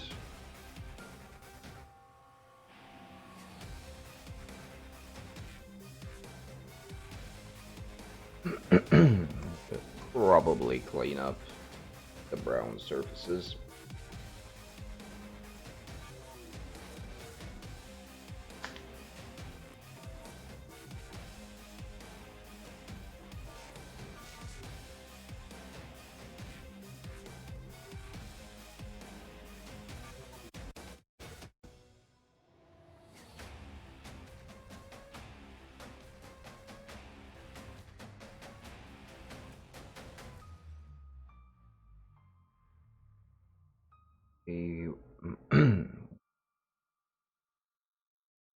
Have non-insignificant spills on them. The other colors.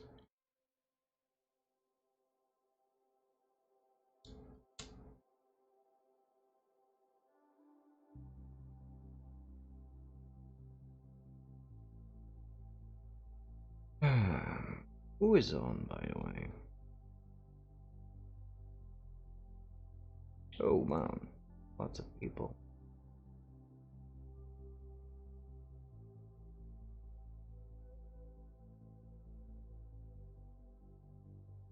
And that would explain. Well, it doesn't explain shit, really. Kinda curious. See what other peoples are doing?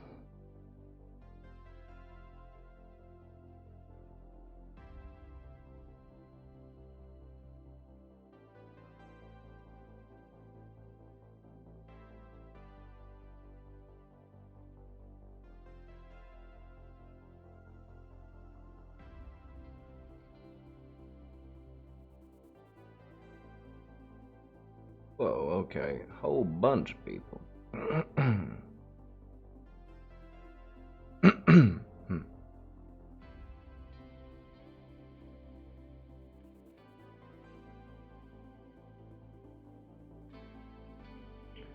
With minimal viewership, myself included.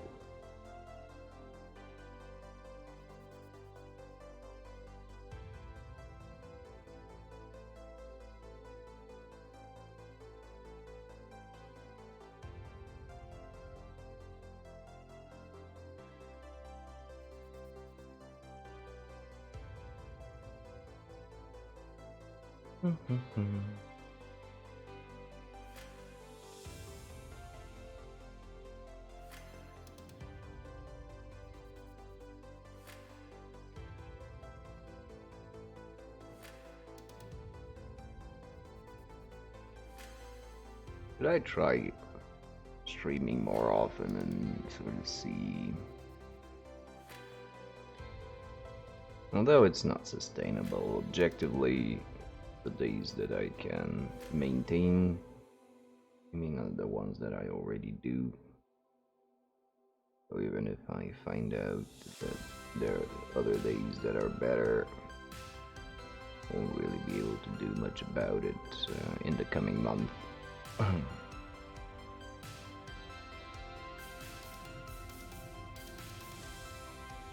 Seems all goes well. Classes should start again.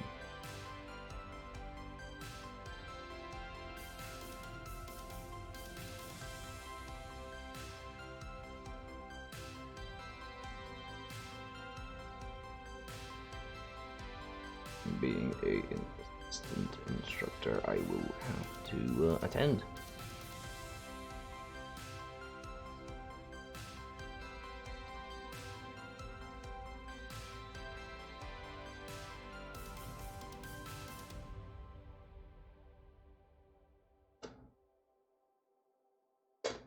Alright, let's put on.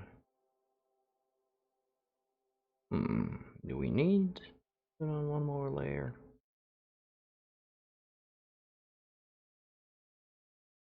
That actually seems about good enough to me. It doesn't fight with anything. I do want to keep the actual color showing through. I don't want to completely destroy it. So yeah, let's hold that part of it done. Also, as the red gets brighter during the highlighting process, completely obscure it. Pretty good. We are all good. Let's move on to cleaning up the brown. Love how that sounds.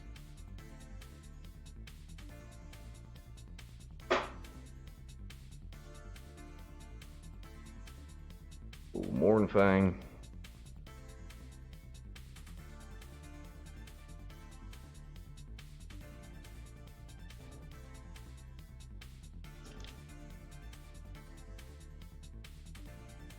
And fix her up.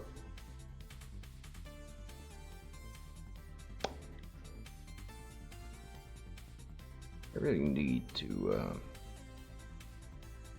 work on my leather a bit more.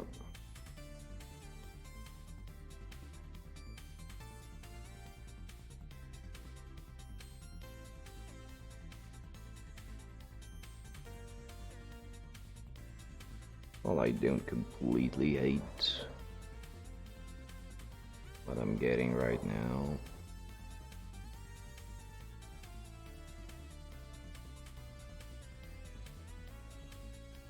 There is definitely a lot of room and kind of a necessity for improvement.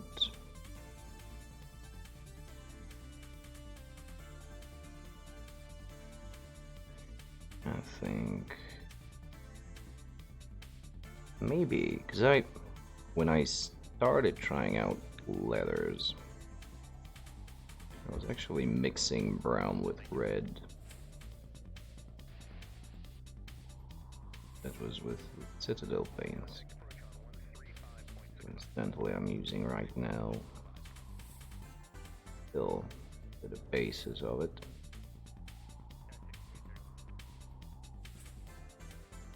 Maybe you would prefer to have a crisper view like this. Maybe I shouldn't be such a forgetful asshole and sort of start remembering to switch the focus when I'm actually painting. How about that? How about that apple?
So maybe now that I have access to Pro Acryls, even if I don't have the coveted, whatchamacallit, words, come on, this is an easy one, bro. Mahogany? I might mix something close to it and get a better overall process about it. But that is something I will be trying on the breads. Here we've already done what we can do.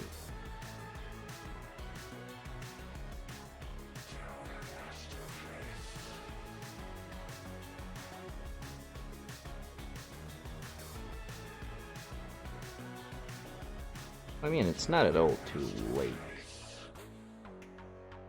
Get me wrong. Just don't feel like experimenting anymore with these guys. In particular, I just want to get them done.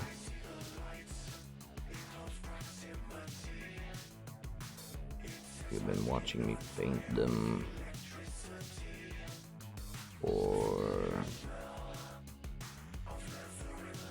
since March. Oh.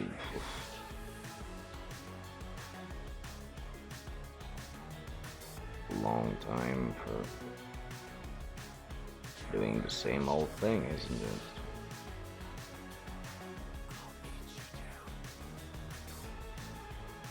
That's just 10 dudes. Brett's are 16. Plus the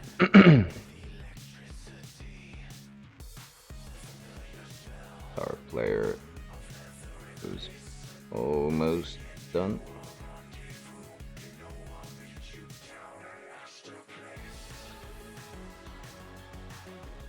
Probably put down the final touches on him tomorrow.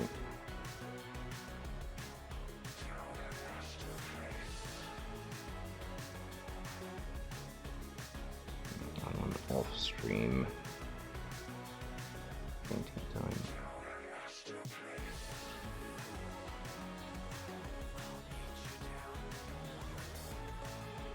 Save you a little bit of boredom with them.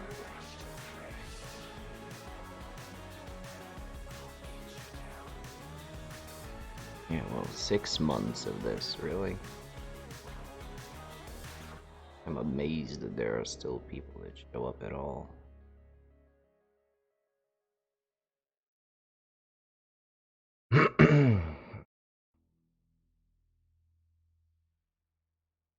Six months for 10 dudes.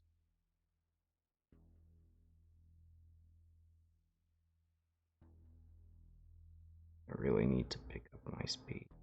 Really painfully need to pick up my paintings.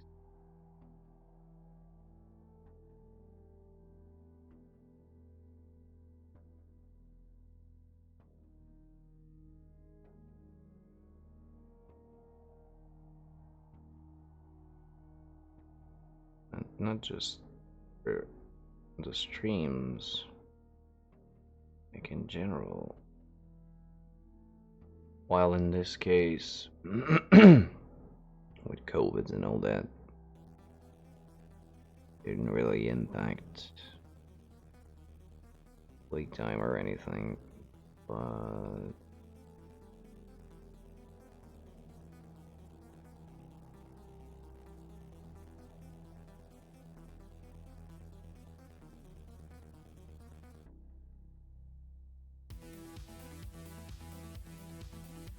okay.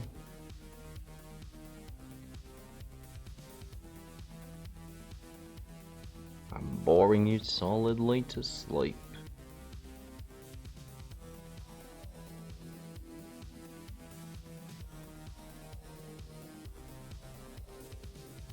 These aren't character models. They're just dudes.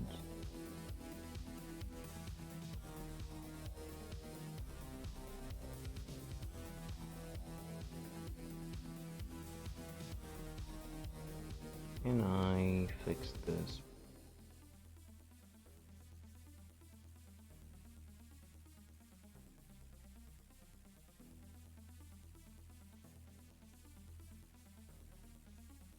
White is actually supposed to be flash, I just missed it. First time around. Okay, so well, the browns are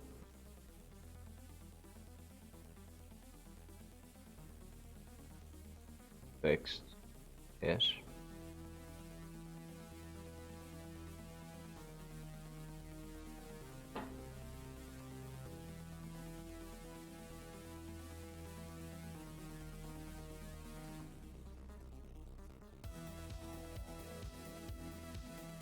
Entire armies in 6 months.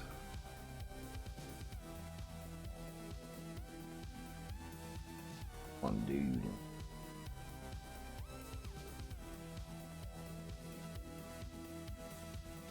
Fun though.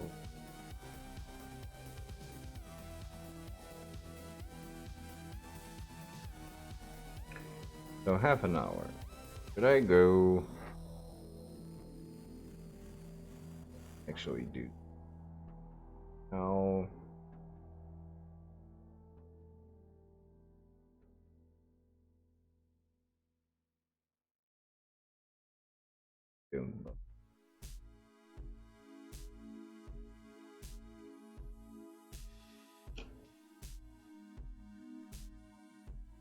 There isn't too much of it.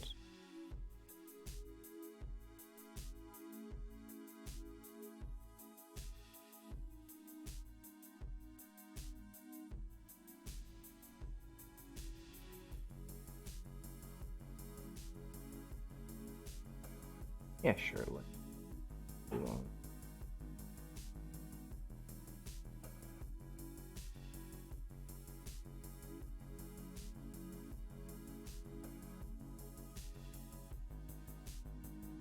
Quick smoke before.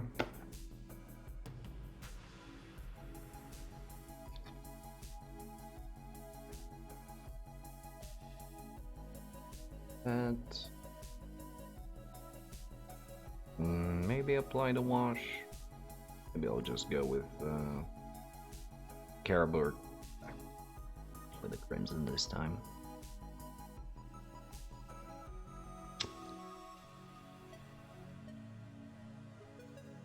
Maybe play around with the pattern of scratches. I don't know. We'll see.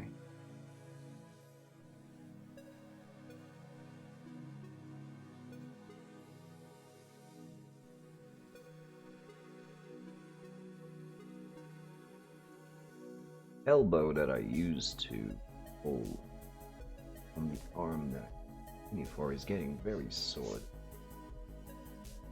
And I'm placing my arms. There's something wrong.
I should try and get a bit more of a local following, I think. People around here don't like the long form stuff.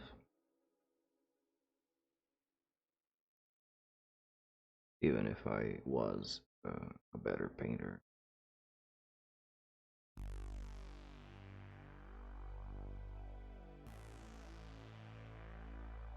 Still be striking out with my own people.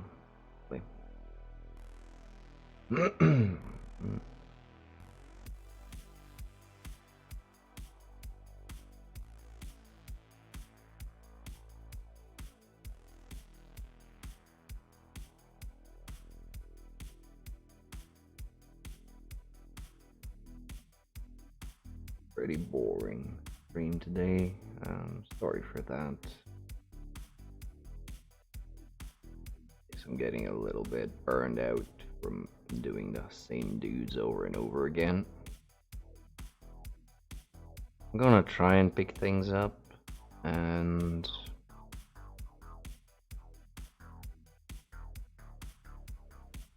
see how the weekend goes.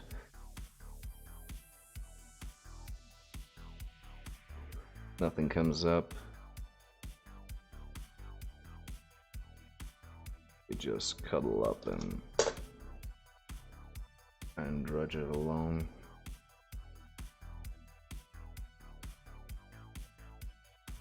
At least get through the base coats, maybe.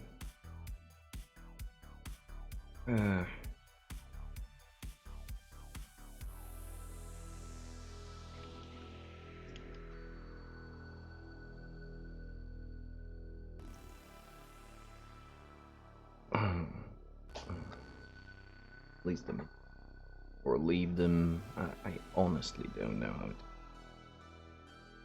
to how to speed things up at this point, apart from just painting quicker.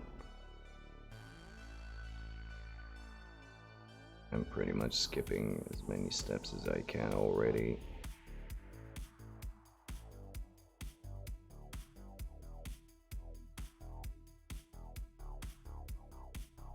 How I can improve that.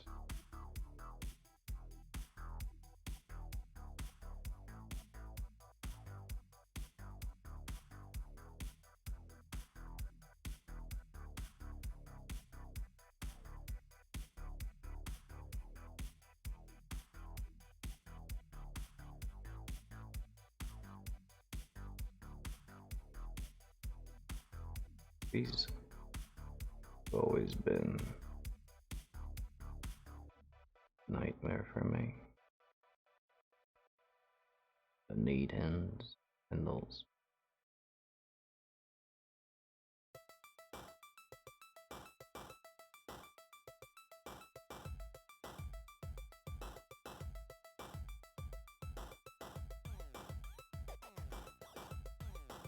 I think far too dark. Won't show off. And I forgot to focus again. Further driving away any potential lead. And for that, I am sorry.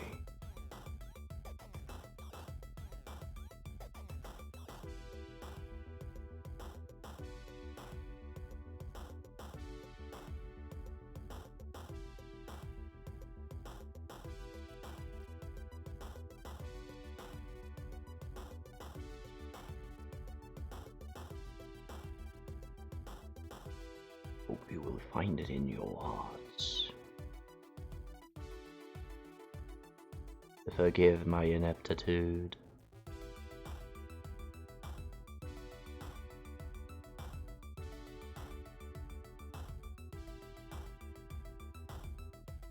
And if not, well, much I can do about it, unfortunately. At least not at this stage.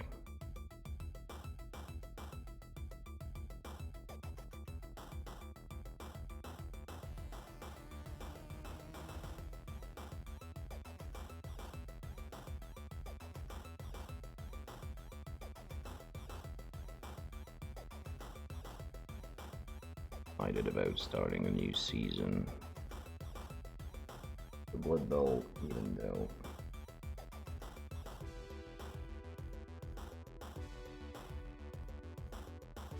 I haven't figured out what to play with. I was planning on going Norse.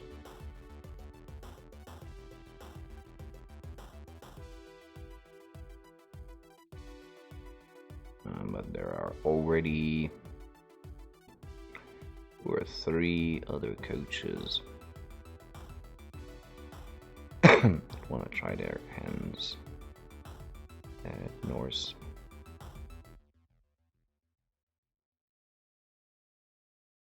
And since we are in total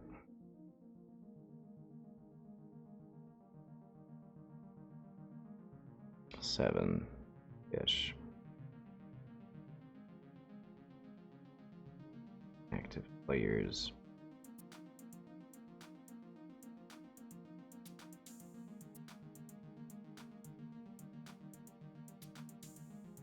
having 3 Norse teams is redundant.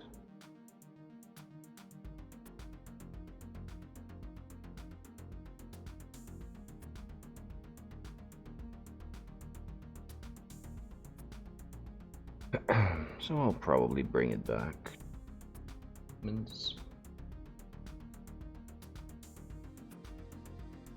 I would like to do some touch-ups on them because they have been painted 7 years ago. Oh no, bullshit. I'm bullshitting you. They've been painted. Where are they painted?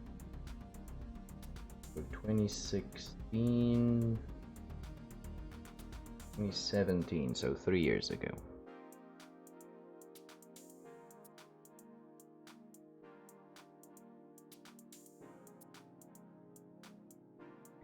And while not by much, I have somewhat improved.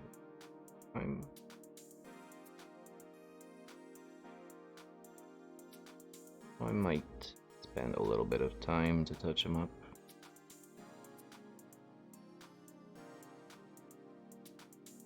Okay, like, really isn't anything that I can quickly do that would improve them greatly. Not to say that they're so good, it's just to say that haven't really improved sufficiently to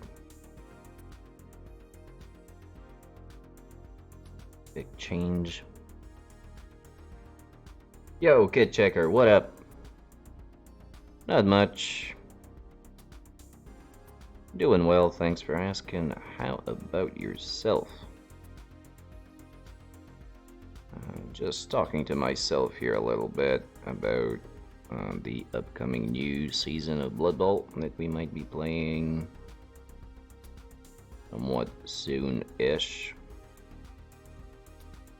Thinking about what team to play, and moving along these guys slowly but surely.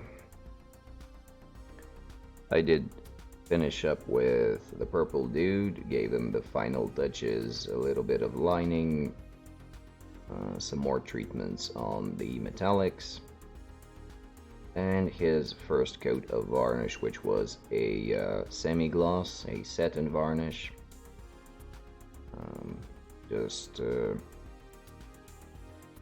Oh, that's good to hear.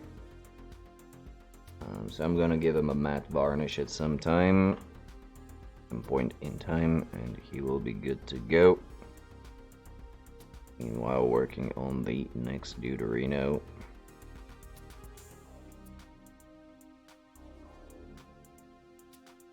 Thanks, man. For real. Really does mean a lot. I am kind of getting a little bit bored of them, because I just realized I've been painting Goliaths for the last 6 months on stream. And I've only been able to knock out 10 of them.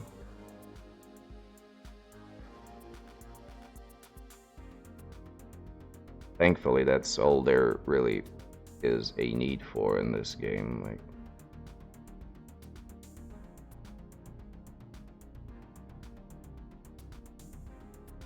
but still,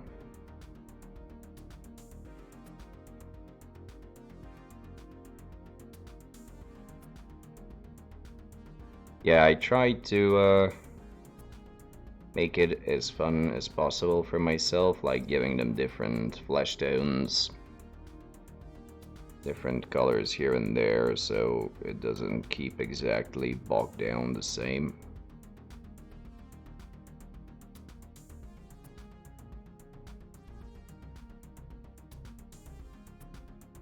Then again, my next project will have 16 dudes to paint. And while for miniatures gaming that's not a lot, I paint very slowly. How's your stuff coming along, by the way? I saw the pics of the helicopter that looked amazing. And some dudes did show up a little bit later when you went to bed on Saturday, and they also commented that it looks really, really cool. Have you made any progress?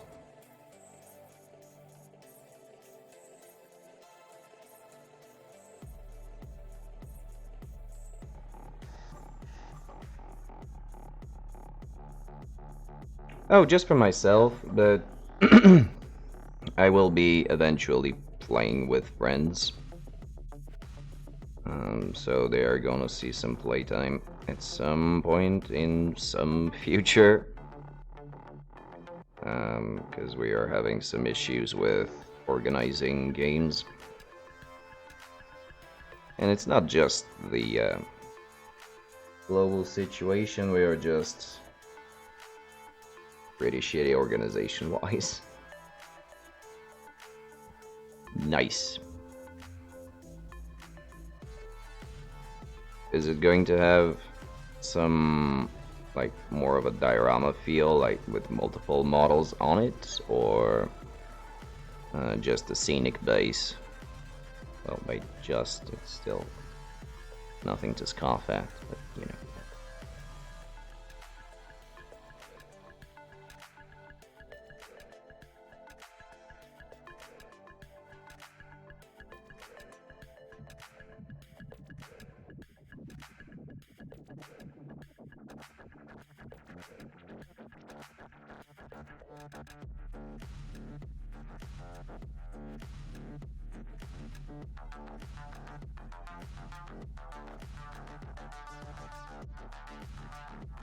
Just breaking up the monotony of this color with some chips and scratches and dings before I apply a wash over them. Pretty much the quickest way I can make something have a leathery feel to it. I was just talking about how I need to put a little bit more of a thought and effort and ideas into letterworks. I've been doing the same thing for 3 years, and I think it's about time. It's worn out, its usefulness, it stands out as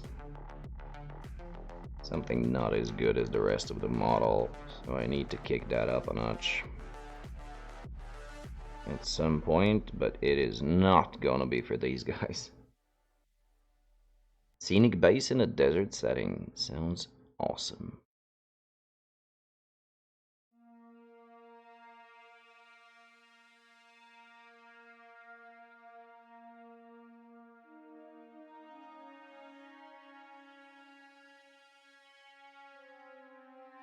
Yeah, ladder is definitely something I need to pick up on at some point.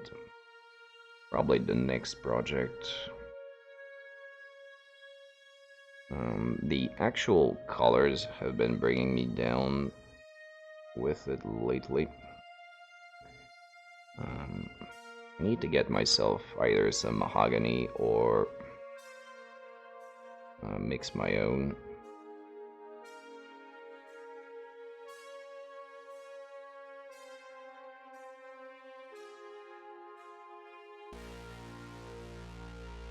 Yeah, this is getting a bit stale.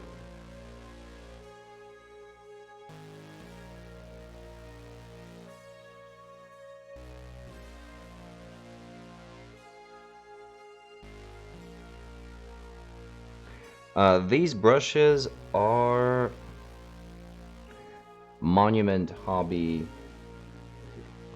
Bombwick Artillery series, so these are synthetic, but they're quite good quality. For synthetics, they are a little bit on the expensive side, but so far I've been using them for a few months exclusively, and I'm quite happy with them as long as I wash them with some brush soap every now and again. It reforms the tip and it keeps them in tip-top condition, so even though there is a little bit of fraying showing up from use, they still keep up pretty well. Oh, really?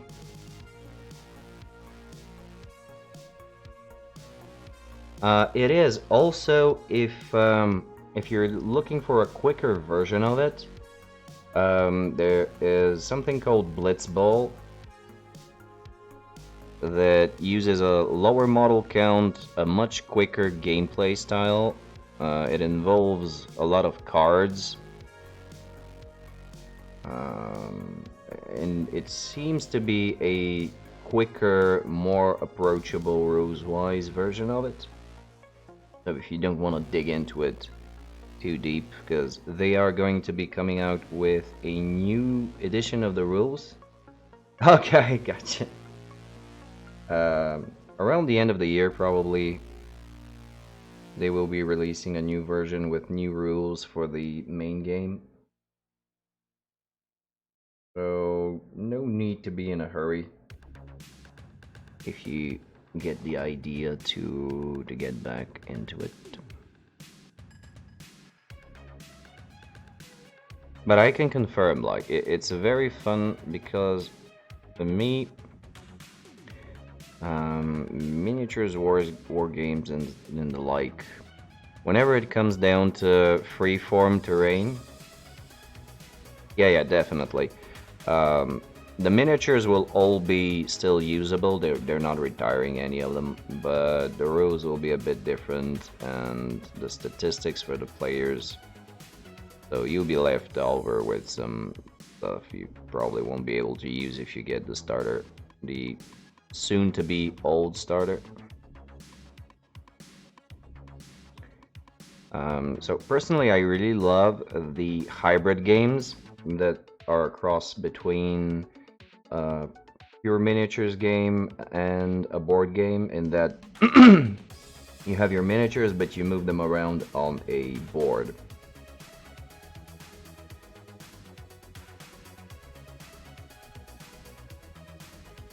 Yeah, definitely. Like, initially getting into it, to the actual stuff, it might be a bit overwhelming. You need a little bit of time to just get the logic behind it, the groove of it, a little bit. Because it's an old style miniatures game, and so rules are a bit robust. But apart from that, once you get into it, it is currently my primary game, and I still don't have a secondary, even though I'm painting the dudes for it. We've been doing that for like 3 years now, actually, since the new edition came out, the first re-release, 2016. That's pretty much exclusively what we've been playing. We even attended some of the bigger tournaments, the Euro Bowl, the World Cup, and as a whole, the crowd that plays Blood Bowl are usually, like, I wouldn't say older gentlemen, but like definitely not 14, 15-year-olds. And the whole thing is a lot more mellow, approached with a lot more fun. How many times a week? Oh dear. I haven't played in a month. So, we've just finished our last league season, and we're probably gonna start doing it again in about a month or so.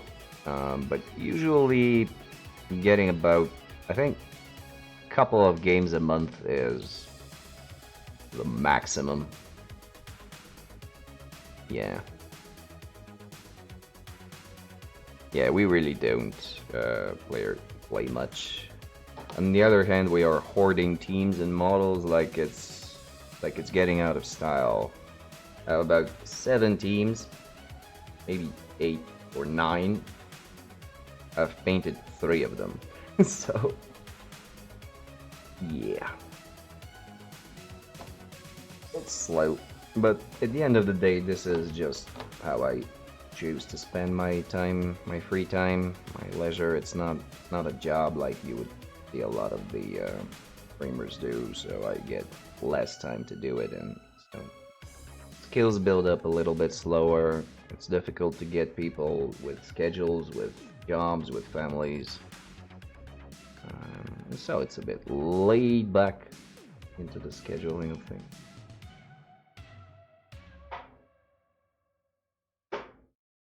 Naturally, of course, whenever we do get to play, there is a short getting back into however those rules went,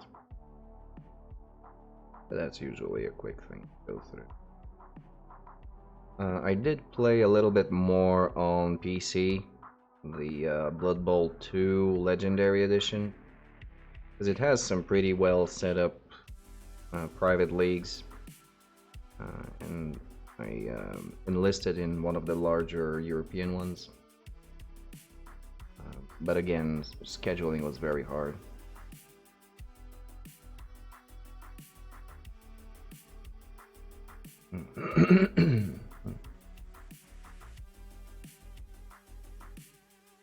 Yeah, absolutely. Yep, same here. But it's like, it's fun. And it's your hobby. It's what you enjoy doing. Whatever. You can afford it if it's comfortable for you. Whatever. Just enjoy. Because more and more I've been seeing a lot of people put way too much stock, way too many feelings of pressure into what they're doing, and getting frustrated, getting depressed over this. I just put on some tunes and put some paint on models, and gotta say it's a lovely way to zone out of the dailies, which have been sufficiently chaotic with and without global circumstances. So getting into the nerd zone is a very, very good way to let your mind and your psyche relax.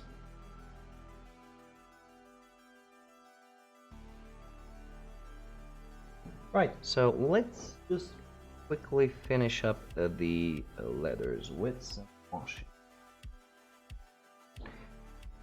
You know, to simulate that something is actually being done on this stream. This is, by the way, how far I got with the model I was painting on Saturday. You caught me pretty much close to calling it for the day, so really not much has been done. I just added a little bit of stuff for the to prepare the base, and I think that's it pretty much. Still needs to have the hair done, the mustaches. I'm gonna try and give him some 5 o'clock shadow and a little bit on the undercut of the head. Highlight the metals. Thanks, dude. I actually really had a lot of fun painting him, and I think that there are two main reasons for that. First of all, he's not a Goliath, so he's not the same type of dude I've been painting for 6 months. And secondly, he has a very little amount of over detailing. So contemporary miniatures tend to be oversaturated with details, where you can't really express a lot of creative liberty. It's just a lot of painting buckles and buttons and rims and trims and whatnot. But there's really not that much to do, whereas this guy, who essentially just has the pants and the flesh and the robotic arms, there's a lot more to play around with. So, yeah, the skin, thanks man, I really put a lot of it. Put a lot of thought and work into it. Thanks. I'm gonna try and punch them up so they're not highlighted. This is just base coated. And I'm gonna, sadly, the matte varnish that I use as a final stage will knock like essentially 100% of the shine of the metallics down. Thank you very much. And I'm gonna be sad to see the shine go, because these are really good metallic paints. But on the other hand, it's starting to give me an idea on how to approach the painting non-metallics with true metallics in that way. So this is why I've left so much of the black base color under the actual metallics, although I'm not sure you can actually see that because the base metallic is also very dark. And so going for very hard, sharp, and quick buildup of contrast, with the hopes that when the matte hits the model, that contrast will still remain and you will still get the feel of a reflective surface without it actually giving off any natural shine. We'll see how that works. I've managed to run already one model with this matte varnish, so I'm gonna try and deal with it.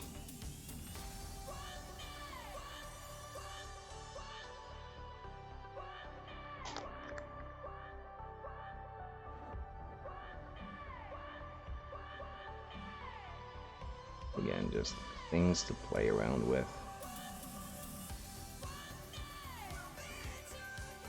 I'm just gonna go. This is a reddish. Actually, it's a red with a slight purple hue to it. And I found out that if I apply it over browns and it dries, it kind of gives off like a leathery feel. If you squint your eyes from afar, if you look at it, it kind of will look like a leather once it dries. And that's it.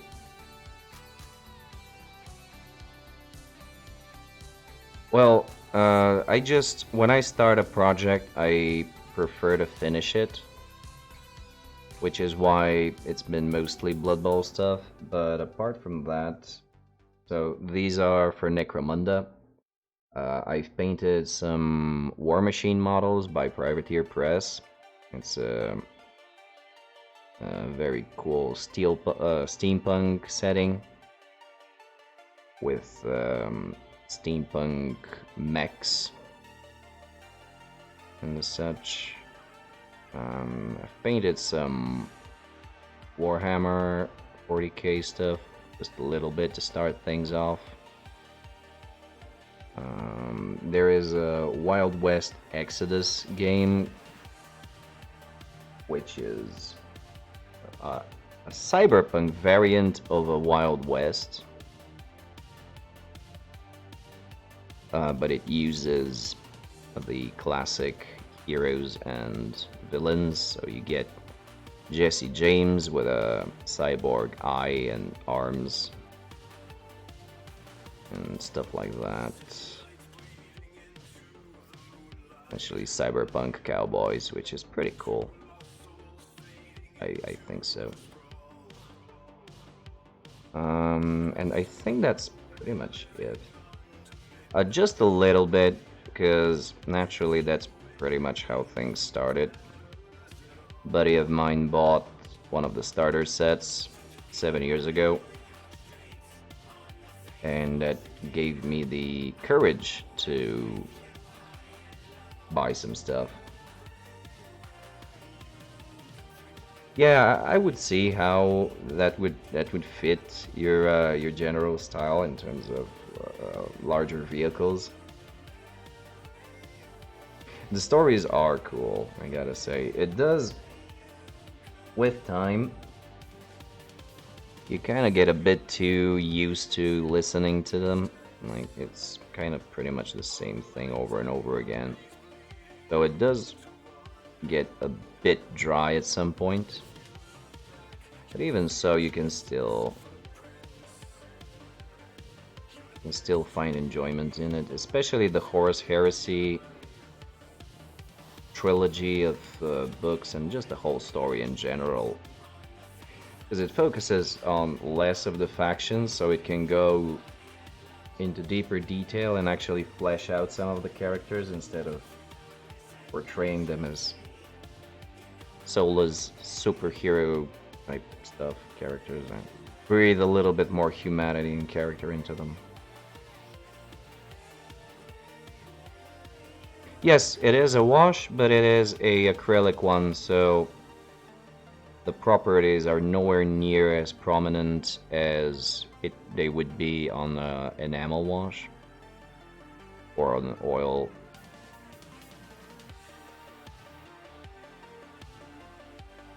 But it is just a quick and dirty way to simultaneously apply a filter of color if I want to switch up the hue a little bit, and at the same time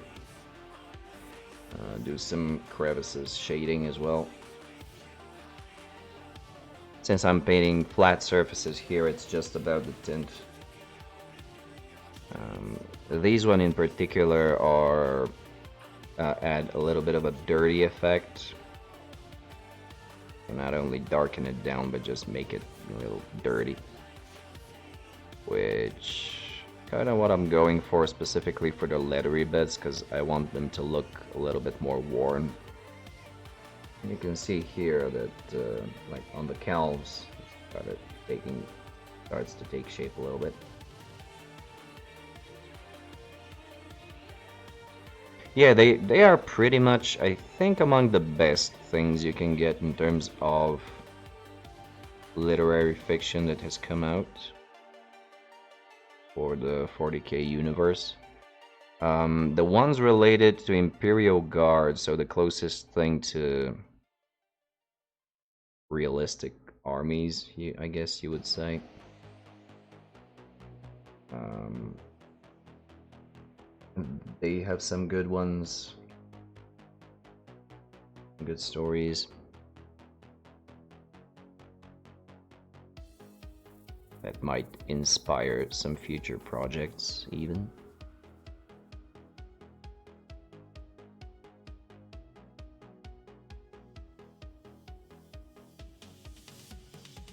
I also have some models for the Gears of War board game that I've been waiting forever to paint. I can just never find the time to do it.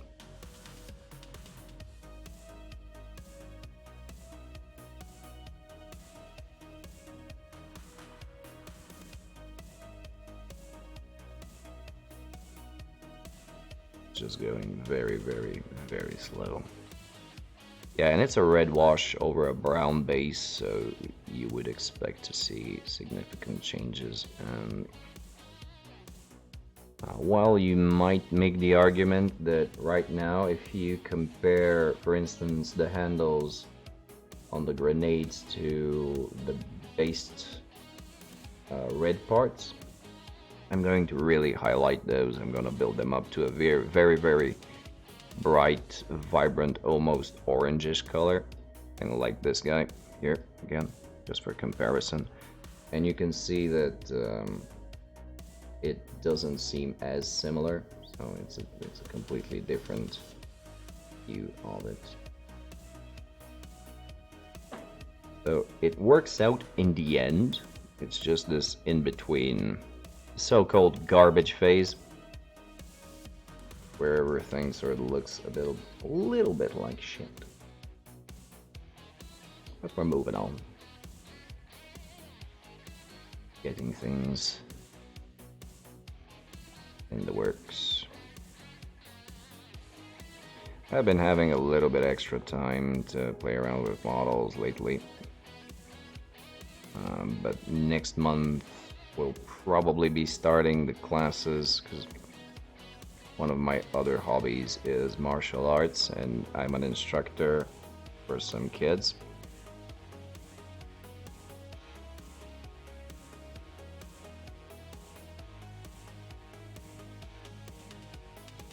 Yeah, it's it's unnecessarily long.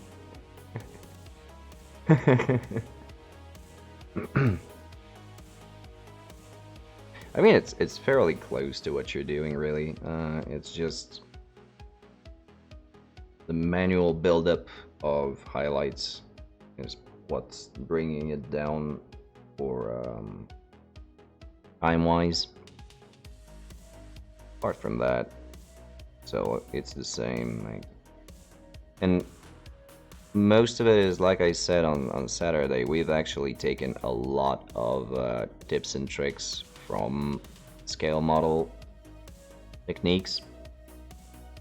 Yeah, lots of layers, lots of thinning down the paint so you don't get the harsh transitions, lots of considering light sources, so where you will place your highlights and shit and stuff. I haven't yet tried technical weathering, like the use. I would like to try out the hairspray paint chipping method.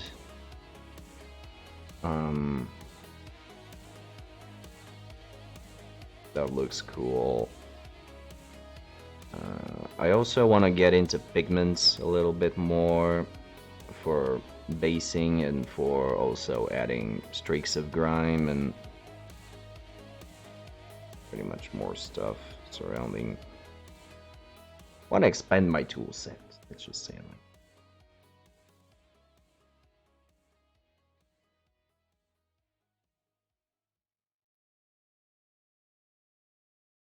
for all of these things, we're always looking up to people who have been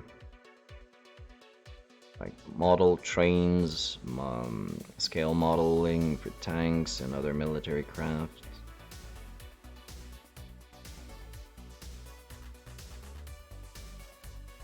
Constantly picking up stuff. And every time it somehow becomes very trendy on a global level. Before you know it, everyone is doing the exact same thing, like trying out the exact same technique that's leaked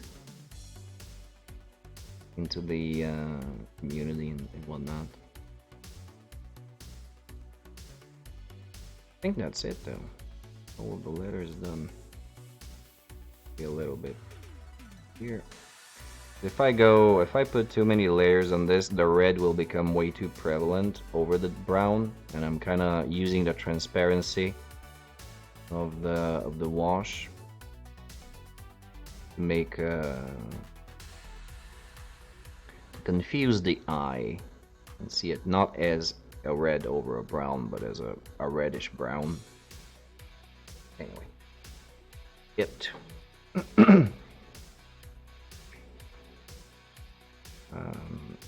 one of the people that drops in here every now and again recently tried a very cool thing using masking tape, masking fluid. I never thought of it as a way that as a thing that can be incorporated in painting and not just keeping paint off. He painted a cyborg, covered it with the masking fluid, painted over the masking fluid the flesh, and then peeled it off to reveal something like Terminator in the first movie when he's doing that operation on his forearm. Looks really cool because the masking tape gives out a much thicker chip when you peel it off. And it ended up looking very good. Might bring up a picture just because that was a really brilliant use of a tool that you would never, I would at least never have thought of employing it that way.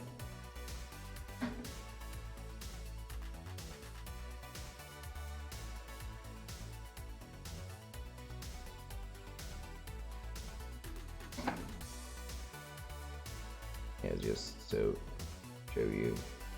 This is what he came up with. So all of the brown, the tan parts are actually the flesh. He tore off to reveal the cybernetics, and the entire layer of it is actually masking tape. And he also did some stuff here, but I forgot what exactly it was. No worries, no worries. Been talking to myself all day long, at least. I have a mic to do it in front of now. It's perfectly fine.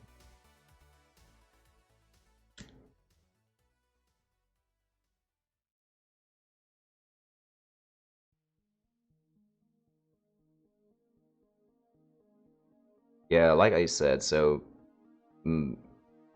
this is the masking tape peeled off to reveal the innards, so to speak. Started off, so he painted it to this level. Then he covered it with the masking tape, painted the flesh tones over the masking tape, and peeled off the masking tape to reveal some of the initial works.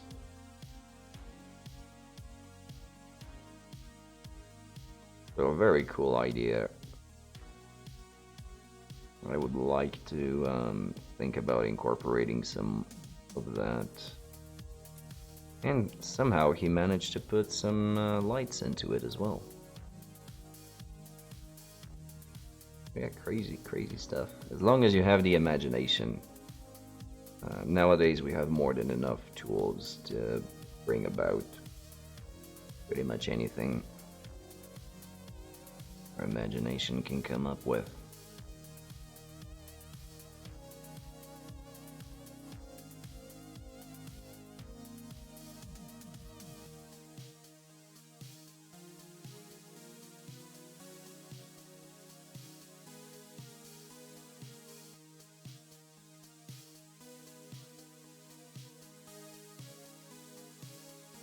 that being said, though, I think that that'll be it for me for tonight. So, do you have any preference to go over some other channel, or should we just close it down? Like, would you like me to raid another painter, another mini painter, or if you have someone in mind, let me know.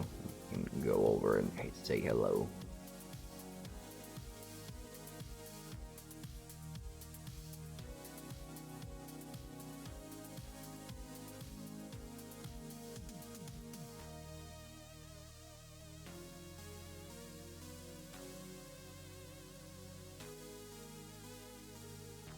Cool. Do you have any ideas, or would we pick from the current list?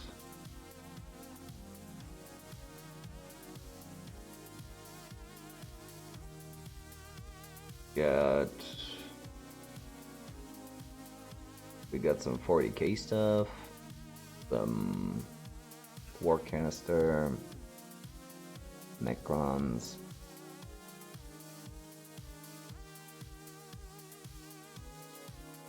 Let's go over to Brush for Hire. Yep, yeah, actually, that's exactly what I was thinking. Cool.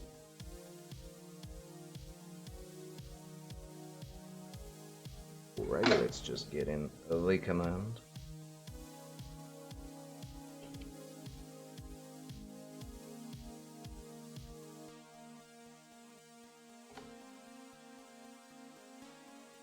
Alright, so thanks very much for coming along. Check out, check in. Yep. And hope to see you again soon. In the meanwhile, keep doing what you love and loving what you do. I've been Bachacolio. See you on the side. Bye bye.